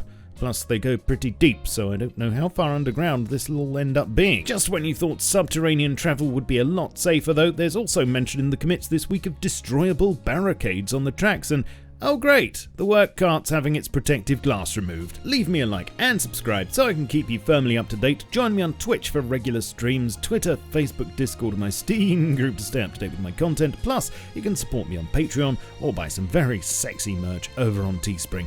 All the links are down below. I shall catch you all soon, but in the meantime, keep calm and stay rusty. Cheerio. All right, thanks to our friend Shadowfrax for bringing us that update there. Now, you want to talk about real gambling, Brian? I mean, there's a literal slot machine in Rust. So, I mean, maybe it's time for... Maybe this is my time to shine. Maybe I could get our friend Saul Greatman, the best attorney in the land, to let's class action lawsuit Rust for having literal gambling. How about that? I know. You tell them that it's triggering your addictions and you're just... I actually did think about you. That. Actually sounds pretty... I would go in there and play a slot machine. That sounds like fun. I know. Yeah. Well, all right. So that is Rust. Some interesting things in there. They are still working on it. Let's. Do you care what we talk about after this? No, I'm good. Notes we go to. All right. Let's go ahead and do Arc here really quick. There's only 2 patches that happened this past week. First of all, 322.15 was on the 18th. You can no longer ride an unconscious stego. So. You can't get onto an unconscious stego. That has been fixed. Fixed various map issues related to volumes and borders. And zip lines will now check to see whether a character can actually fit into a space before allowing them to attach to the zip line.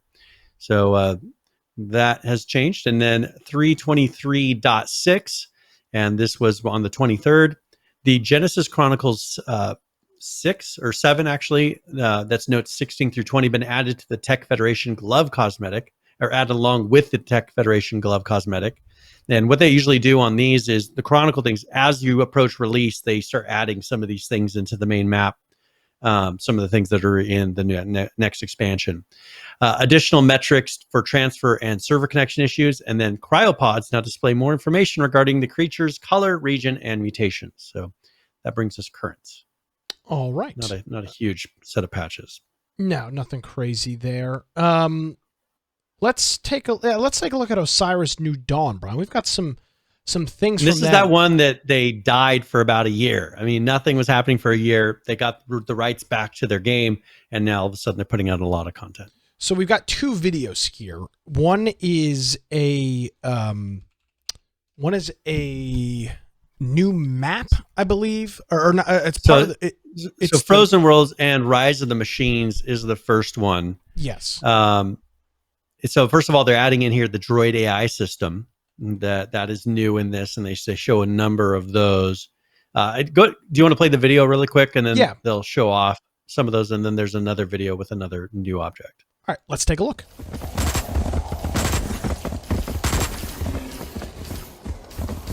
Get us right into it.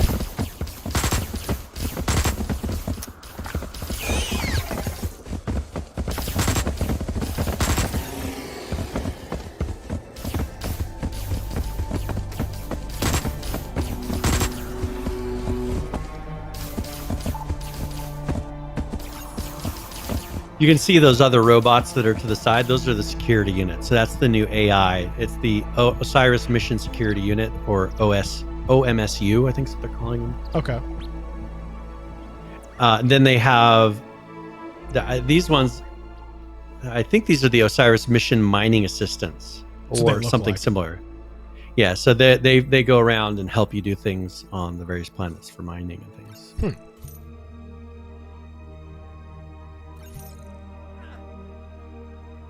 So you can have those bots. These bots will go out and seek out minerals, and they'll continuously mine the whole time. It's a little StarCraft going on there. Yeah. Vespene gas at critical levels. And I think they had some of these things in here before, but they've now put them on the new AI system, so they should work a little bit better. Yeah, very very StarCrafty from my recollection. Yeah. And this is all new stuff. As we had said before, they went a year without any updates, and now, and then they came back with like a few patches, for bug fixes, and now it's been content. So this next video is more of a location. So this is the map. Gotcha. I think on this other video called Lutari, or I assume Lutaria. Lutari. Who knows? Who cares? We thought Islands was Wylands, and it still is in my book. Yeah. That game looks pretty. Yeah, it's an awesome game. It's just that the development died on it for a long time. Is there anybody playing it right now is the real question.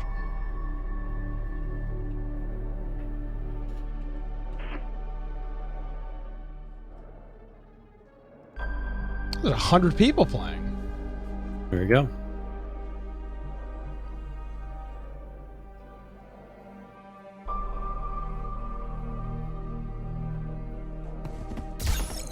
Seek medical assistance immediately. Damn.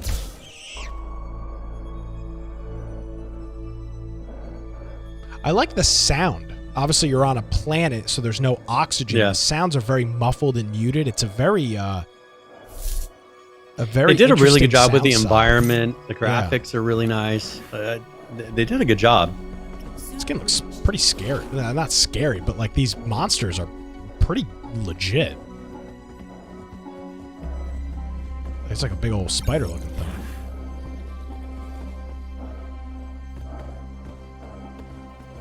One thing is, I think that they're going to continue to develop this pretty heavily. So, I mean, if you are interested, I don't know if they're offering a kind of a discount, but if you do see it on sale, it might be worth getting now. I don't know if they're going to do any. If the price is low, it might be worth getting it, because they're definitely putting a lot of work into it now. It is. It's $25, which I wouldn't say that's not. But I would wait. If you see it on sale, I'm sure they'll be trying to get players by putting it on every single Steam sale that happens. Yeah, I mean, if I had $25, I'd probably buy Valheim before I buy this, just because it seems to be a little bit further along the road. But I mean, they're working on it. It's a little bit late, but they're working on it, and we've seen some pretty frequent updates from them the past couple weeks. No.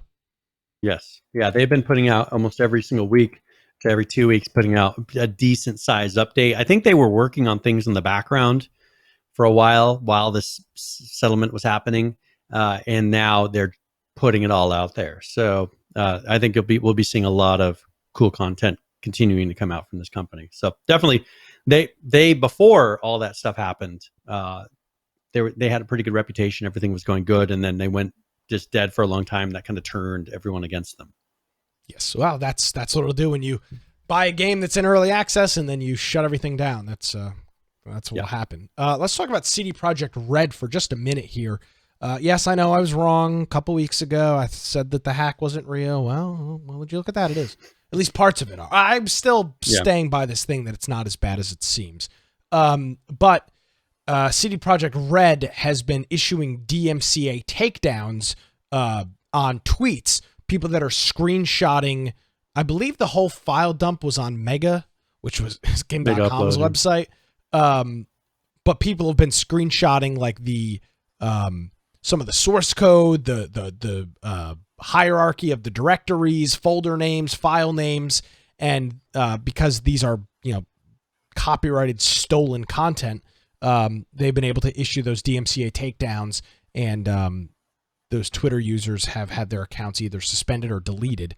The description of the infringement is illegally obtained source code of the Witcher card game posted without authorization, not intended to be released to the public. The DMCA takedown notice read. They got their tweet taken down, and yeah, that's that. So they're continuing with this. I still like the fact that they, kind of said F you to the hackers. I will note that they have not tweeted at all to anything. Like they have not, like they put it out that update that we read a couple weeks ago, and it's been totally radio silence, which I guess makes sense. You don't want to be. Like, I mean, you really don't want to poke at the bear either, because there was who knows what personal communications and things in there, and they're probably happy that right now, as of now, things are fairly silent. Whatever sales supposedly happened. But you haven't really heard anything of it up to this point. It's not like someone's doing a dump of embarrassing emails or statements from employees. Exactly. So which yeah, that's obviously they're hoping won't happen. Well, they claimed that there was not any personnel information in those files. But that note from the people who did the hack claimed that there supposedly was. I don't know. I mean, I guess. So yeah, it depends who you believe. Yeah, well, I mean, CD Projekt Red has never done me wrong, like not show up to their PAX party in Seattle. Hey, you had a great time that night. I had a time. I will say this. I will say this for the record: if they would have showed up, that evening would have ended very differently, because we would not have gotten in and out. That is true. That is true. All right. I'm just saying. Let's go ahead. Okay, here's something that's not really an update, but we may want to save this for next week. There's one that a developer or a lead designer for a game that's going to be coming out. Do you want to talk about it now, or do you want to hold on to it next week? That's fine. That's fine. We're good.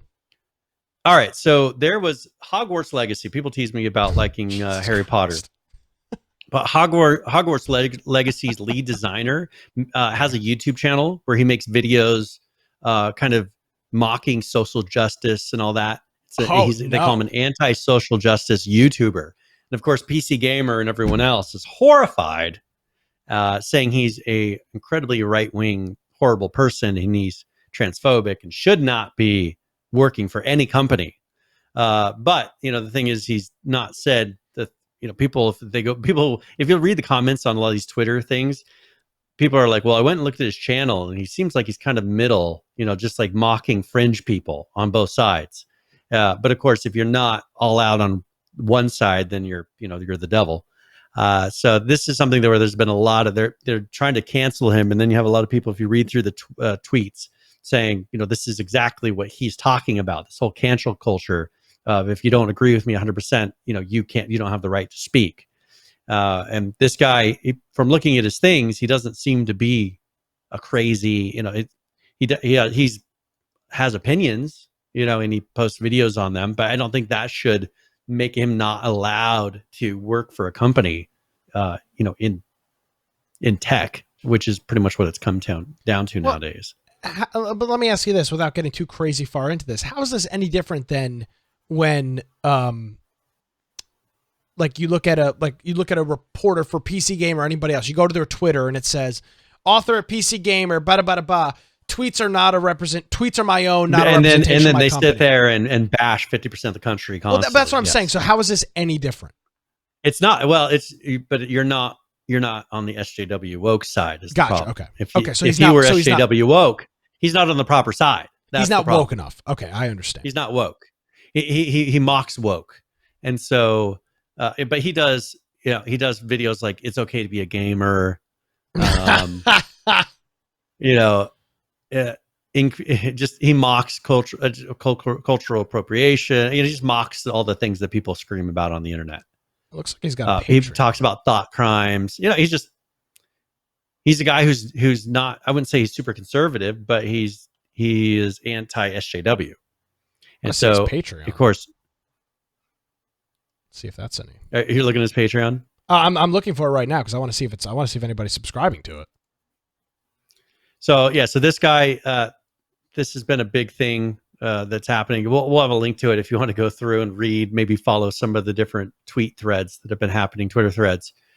But a lot of people are jumping on this because I don't know if people realize that there's a big anti J.K. Rowling, who's the person who wrote Harry Potter right now, because she's a feminist, which is weird that SJWs and feminists are starting to hate each other, is because she's a feminist and she says that being a woman is something that should be special, and then she made comments about being trans. Hold on. And, what that means. Hold on a second here. Did you look at this guy's YouTube channel? No. I just looked at some of the topics. His last video was 2 years ago. But he didn't think the right things 2 years ago. This article came out 2 days ago. His last video was freaking March 11th. So he had one video 2 years ago. The rest of them are all 3 years and older. His last video was March 11th, 2018. It has 9,000 views. Yes. But he should lose his job. Is this hold on, I gotta get her pronouns off of her Twitter. Is this she, they at PC Gamer who wrote this article, Natalie Clayton? Is she out of her damn mind? Why would you write an article about a dormant YouTube channel? All is that you're a serious question? I mean, she works for PC Gamer writing articles. But this is all this is. This guy hasn't made a video since March of 20. It's almost been 3 years since he's made a video. Yeah. Yeah. Well, it doesn't matter. They go back in your past. If you said something, there's people that have said something 15 years ago and they will demand that you can get fired for it. This guy is probably going to have a huge resurgence on YouTube. Oh yeah. The thing is, if you go look at the comments, everybody is bashing the article and bashing, saying you didn't even look at what he does. People are he making doesn't do anything.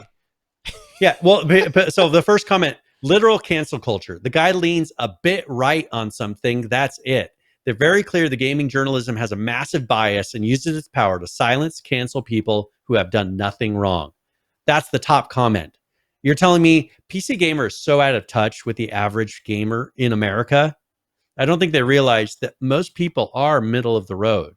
They're not extremes like them. Like what we see when we go to PAX, that is the extreme. Thank God. I mean, you remember the things that we see when we go to PAX. Yeah. What happens at PAX stays at PAX. But it is ridiculous there to where if we can't even say our political opinions in the building at PAX without risk of possibly being threatened, people attacking us, things like that, versus this. I mean, you're looking at somebody's YouTube videos from 3+ years ago, which are middle of the road, and you're demanding he be fired from a company for it. The world is insane. Let me see if he's tweeted. No, he hasn't tweeted since this article came out. Well, that's very interesting. Here's people said they made comments on this article that were not anything ridiculous, and they're getting removed. So PC Gamer is highly filtering these as well. If there's anything negative, they are deleting the comments. people saying interesting what views get you labeled far right these days. People make comments about what they're seeing on there. Stop advocating for cancel culture. This article is misguided and wrong. His videos were professional and civil. I'm just reading them in order. I'm not skipping. I'm not cherry picking. I'm not cherry picking any of these. I'm reading directly down the line. These are each comment. Does nobody say the videos are 3 years old? Does that not come up in any of these comments? I haven't seen that yet. Here's one guy. Yeah. One guy posted about it. He said, so the YouTube channel is inactive for 3 years, yet some Liam Rosberg dude for some random YouTube channel spent X days browsing through it to make a video summary of it. Really? Yeah. I just... Almost every single comment on here is bashing PC Gamer for what they're saying. Of course, Brian. And here's the worst part. PC Gamer is the best. They think that they're dominant. They're the best. What's the point of even going there and commenting? They're the best of the PC Gamer is light years ahead of everybody else. Except for massively OP. They don't count. They're different. They're on a different mainstream video game sites, which there are very few of. PC Gamer is the best, and that's still the garbage coming out of them. Unbelievable. Yeah. So anyways, I just thought this was interesting. I saw it and I went looking at what things I was expecting. Is he going to have written crazy things? No, there are things that, I'd be to the right of. I'd be to the right of probably some of the things that he feels. Should I be canceled? I'm going to cancel you right now. If you don't be careful, I'm going to close our peer-to-peer connection. You'll be real canceled. That's crazy. I cannot believe that they would write a hit piece on a 3-year I figured you would appreciate YouTube this. channel. Just the ridiculousness of what they're trying to. Oh boy. To cancel this person on. And this is just some stupid person who writes for PC Gamer who's all, excuse me. Oh, you work for J.K. Rowling? Oh, you are such a hateful bigot. And you made YouTube videos? You are a hateful bigot. It's her/they. Get it right, you bigot. Okay, well. Wow. Well, and then, Brian, and then you I'll had the tell you person from Star Wars who got canceled for writing beep, bop, boop on their profile. Yeah. They got canceled for writing beep, bop, boop. And they got fired. Yes. Yes. You're talking about Gina Carano. I mean, are we stupid? Have we become? Yes. Twitter did a correction for a company that wrote the actual birth, what the person was born as, and they got censored and corrected in their tweet by Twitter, and because it was a medical place that actually wrote what their biological sex was, which is no longer allowed. I mean, the place has gone insane. Anyways, we don't need to go off on that. We're at the last 10 minutes of the show. We don't need to subscribe star.com/infection podcast before next gab.com/infection podcast. If we get banned, infectionpodcast.com/live. Yeah, I mean, it's just at this point, just who knows what's going to happen. Who knows where we're going? Exactly. All right. Well, I originally saw that title and I was like, I don't really want to talk about this. I'm glad you brought it up. That is probably the best story we've had on the show today. So thank you very much, sir. I appreciate that. That's a good. I just that's thought, one for the. I was reading books. through it. I was just like, this is the stupidest thing that I have. But the fact that I cannot wrap my head around that it's a 3-year dormant YouTube channel. That is unfathomable that somebody would write. I bet you the girl that wrote it didn't even look at that. No, she does. I mean, she doesn't care. She's going for the clicks. And now the thing is, do you think PC Gamer will look at the fact that almost every single, except for one person who commented on the article, was saying that PC Gamer was wrong? Do you think that they will take into account that whatsoever in future? Because it gets good engagement, and that's all that matters. When people are laughing at you and saying you're the problem, I mean, it just has engagement. It is 100%. It's engagement. That's all they care about. Yeah, it's stupid. Yeah, I agree 100%. So all right, well, let's move on to a much happier topic, something that I know that brings joy to your heart. How about we talk about some No Man's Sky? I know you love No Man's Sky. Where's my Sanford and Son heart attack? Oh, don't fail me now. So they had a couple updates. First of all, they have one called Companions that they did, this version 3.2. They have a video for this. So if you want to play that really quick, and then they actually show some of the companions in game that you can get. Let's take a look. Oh. Oh, it's like a little. Arc. This is the Arc 2.0. Oh, it's like a little dog-looking thing, but it's got grenades or health on this pack of it. Probably carrying something for you that you can use. Look at these big things you can ride. I assume you can ride. Oh man. Maybe not. All kinds of pets you can get.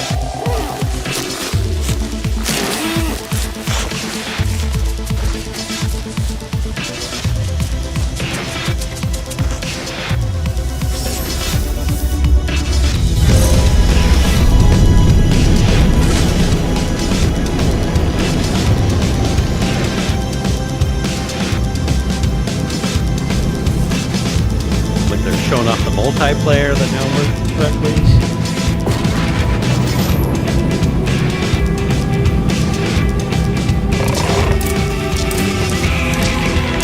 Oh, there you go. See, we got mount. Interesting. Was that a big space worm or something? I don't know. Yeah. It's an Alaskan bullworm.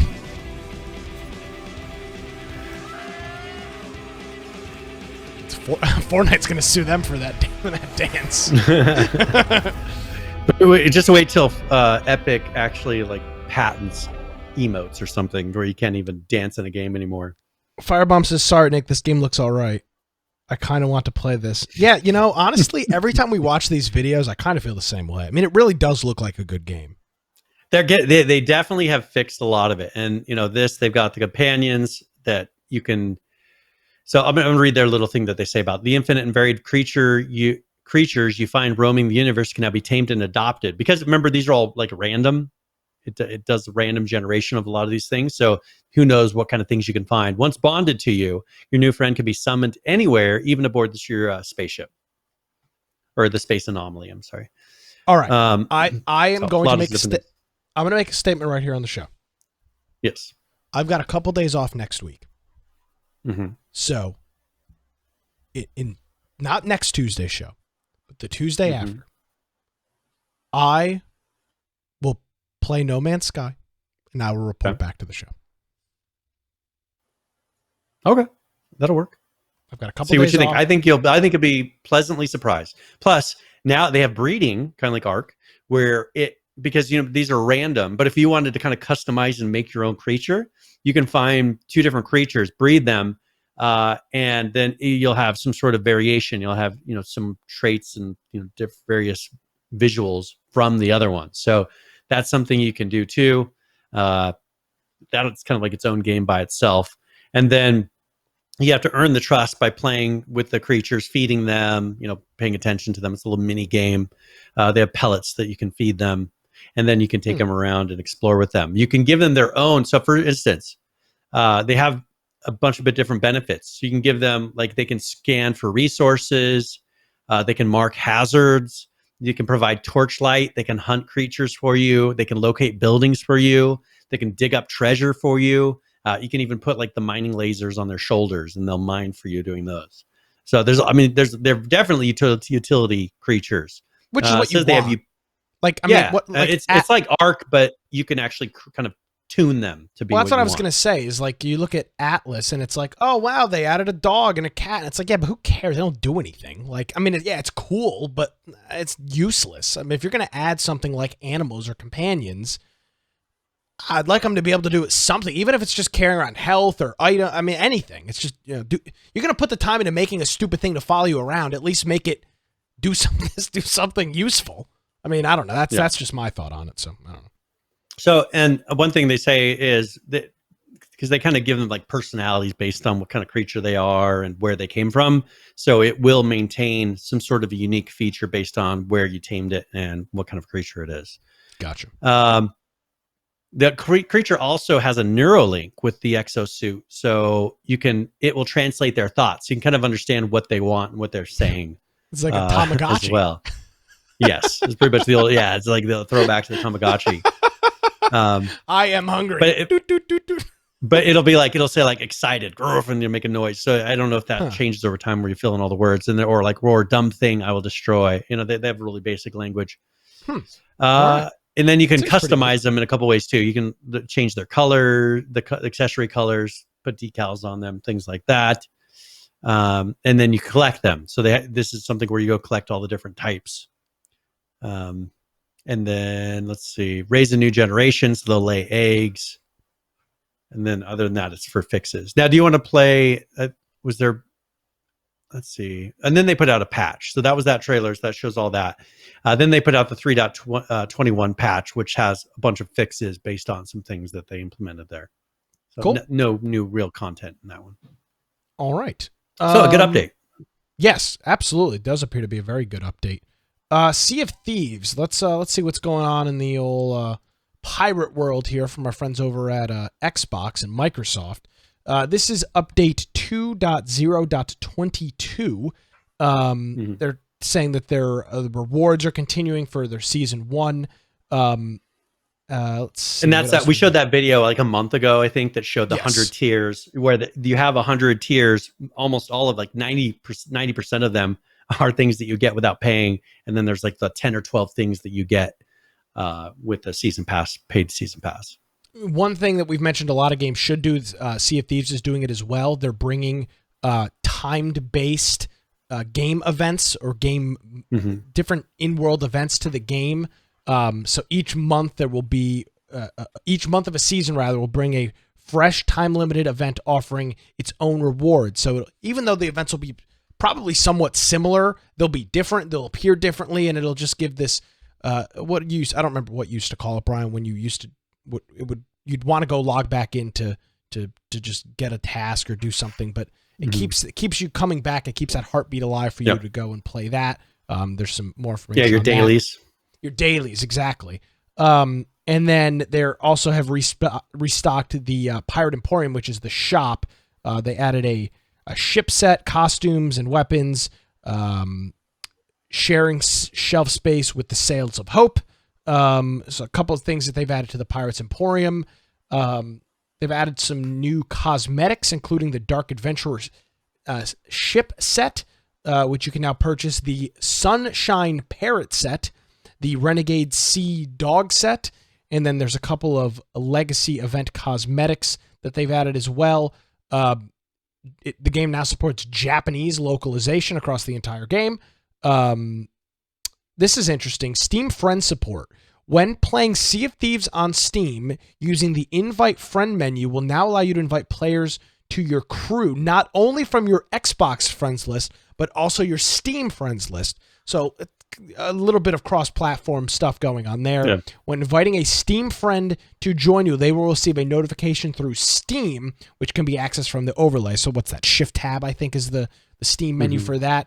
And then a couple of other things, their mono audio support, some gameplay fixes, nothing too crazy. But it is a pretty large, and it's a pretty large update. It's 6.5 gigabytes across almost every platform. So be aware with that. Cool. All right. Let's see. Let's talk really quickly. Fortnite, there was just a new set of skins added. Of course, they always do that, but it's based on Street Fighter.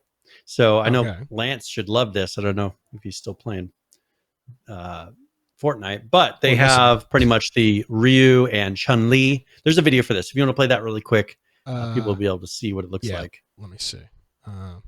Sorry, the whole thing is a video. Yeah, hopefully we don't get a copyright strike, but we'll be fine. What's the worst that can happen? Yeah, I mean, who cares? It's just a podcast. All right, let's do it. Round 1, fight!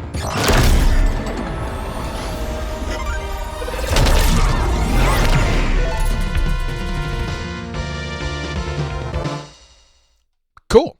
That's quick. There you go. That I mean, it looks pretty neat. Yeah, so that's in there if you're interested. If you're a Street Fighter fan, you can check that out. All right. Dead by Daylight, they had a bug fix patch that they put out. It is 4.5.2. Now this it has a lot of just a big list of bug fixes. They did some HUD layout changes in this patch as well. So the HUD will look a little bit differently, but mostly this was a bunch of bug fixes across the board. One thing I did find an article for people that are interested talking about, and this is on PC Gamer, talking about their graphical overhaul that they're doing. Remember how we've been showing kind of different sets of screens, the before and afters of things they've been working on, showing the updates to the maps and characters and everything else. They're about halfway done with that, according to this article. So they talked about some things that are coming next in here. And this, if you're interested, if you're really into Dead by Daylight, I encourage you to go read this article, and they have some videos kind of showing some of the things that's happened recently. But I mainly just want to put that in there for people that are interested in seeing some of the hints at what's going to be next. They revamped 21 maps so far, and visual effects. So that's quite a big set of changes, and it's like the entire game. I mean, there's not much. Yeah. They've literally gone through and redone the entire game in terms of visual. Now, they mentioned they started the game when they originally shipped the game. They had 30 people. Today, they have about 300 people working on Dead by Daylight. 50 others working on it in some other respects. So there's quite a bit bigger team than when we did that original interview back at PAX many years ago. Yeah, it was 2017. They're a much big different company. Yes, long time ago. So, this next one, Brian, is, I don't know where this came from. I've never heard of any of these groups or anything. So can you explain to me what this is? Yeah, so Judd actually had put some information about this, and this is a game that's actually being funded on Patreon. Okay. So the group is called Clout. Now, it's pretty much just a stream of the video. I don't know if you want to play that in the background, but this is a brutal horror game with dismemberment mechanics. I think it's called Ill, but people are subscribing pretty much for like $3, $5, or $10 a month during the development of this. And it seems you want to like watch this video? Look, I think there's some audio on it. Yeah, there's audio of what's happening in the game. So go ahead and play that, and then we can listen for a bit. And then if you want to jump in and make any comments, feel free. Okay, yeah, let's do it. Oops.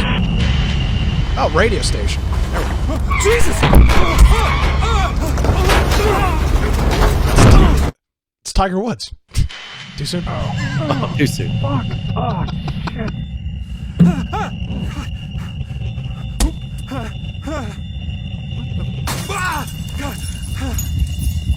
Wait, hold up.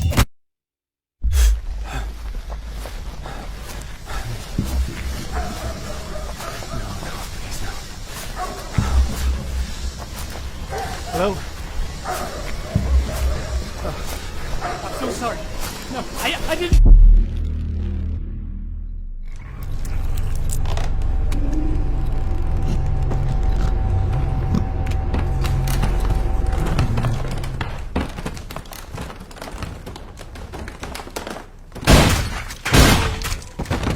That's a terrible aim. Yeah, they gotta fix that. They don't have like a right-click aim down sight.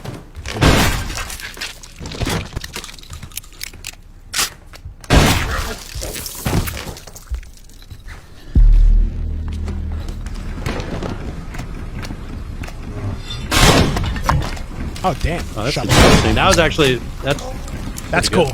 Yeah.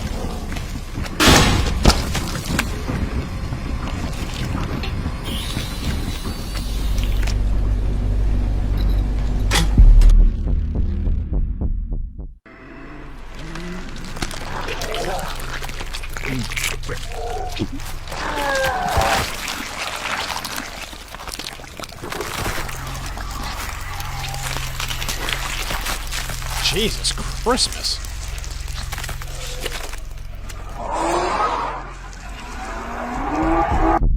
All right, thanks for that. So it's on Patreon. Looks like they've got about just over 900 patrons rather. They're making about $3,500 a month. Yep. I will note, it was pointed out in chat that there was no gameplay in that. That was all what appeared to be cinematic. They have things that kind of look like gameplay, but they're all pre-rendered, and here's along this point and do this. There's no I'm looking at the details here. There's no description of when the game is planning on coming out. There are some different tiers that you can subscribe on. The first one is $3 a month. Gets you early access to the the game. But yeah, that's it. None of the tier levels currently get you access to anything higher. It's just a simple, pay more thing. So you get exclusive access to posts on Patreon, early access to everything we release publicly, community polls, and then a Patreon role, and that includes a Discord perk as well. So that's it. Not a crazy amount of details.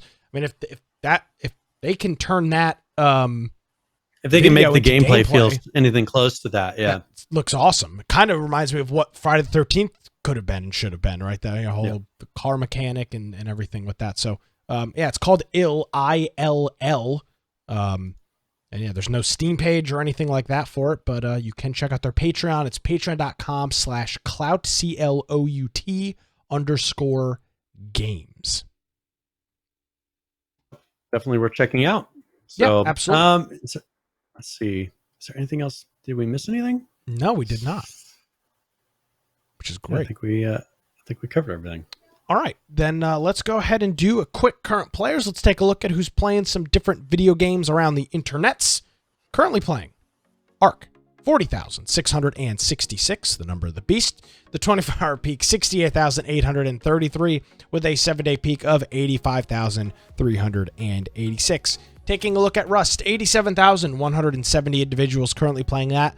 The 24-hour peak, 125,867, with a 7-day peak of 170,717. Taking a look at 7 Days to Die, currently playing 15,886. The 24-hour peak, 20,843, with a 7-day peak of 27,934. And finally, wrapping us up, Miscreated, currently playing 209. The 24-hour peak, 361, with a 7-day peak of 473.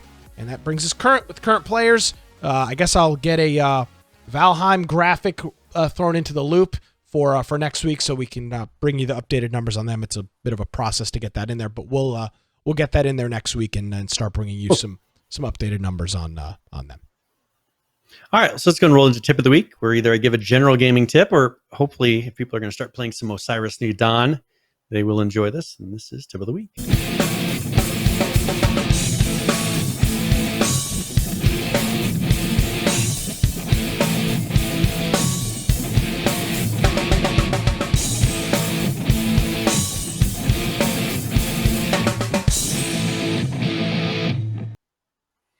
All right, so in Osiris, when building your first base, I really encourage you to try to look for a location that has 3 items. First of all, you want to find one that has a sap tree. And the sap tree, that is good for getting pretty much thirst. If you're thirsty, you can drink from that, and that'll quench your thirst. So that way you're not having to constantly rely on water. Another thing you're looking for is the geysers of hydrogen. The hydrogen will go through and help you make plastics. So it's part of the crafting, but those are one of the things that you'll use a lot of, and it's really helpful to have them close. And then nitrogen. Now, nitrogen, that is something you use for your fuel. It makes it so you can actually fly. If you don't have that, you're not going to be able to take off in your ship, and you'll have to travel and try to find it. Just makes it more difficult. A few other things you might want to keep in mind. This thing has some of the features that sometimes we look at a game where like it doesn't do this, but they do have an auto run in this, which is nice. Also, they have the shift click, so you can shift click to transfer inventory stacks. If you shift right click, it'll drop items in your inventory. So a lot of this has all the survival features that we're looking at. They were dead for a while, but I encourage you to, if you have this game, maybe run the update, try it out, see if some of the recent changes have made it much more playable, because the graphics are beautiful on the game. The gameplay is actually very good. I have played it a little bit, and I think they are making a comeback. I think that the reason they were down is purely because of all the issues with their publisher, and I think that they do have actually a future in this game. So I would encourage you to go check it out.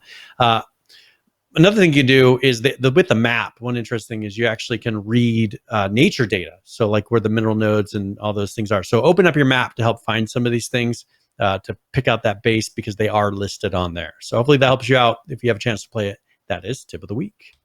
Alrighty, thank you very much, Brian. I do want to make a note here. We heard about it in the Shadowfrax video. There's going to be a Rust wipe next Thursday. That is March 4th. That Friday and through that weekend, we're going to be playing and doing Rust for Game of the Week on our friend Judd's server. He actually has been making his own map that should be ready to go for that time. So we'll post the details and have them next week. But pencil on your calendar March 5th, the Friday or Thursday for Game of the Week, as we'll play Rust on our friend Judd's server and jump back into that. So I was going to go out of town that late next week, but I've decided against that. So I'll play some No Man's Sky and some Rust and to get all that stuff squared away. So we'll go ahead and do that. We'll have all the details next week on the show. Cool. All right. So let's go and do, we're getting ready for the game giveaway. Yes, sir.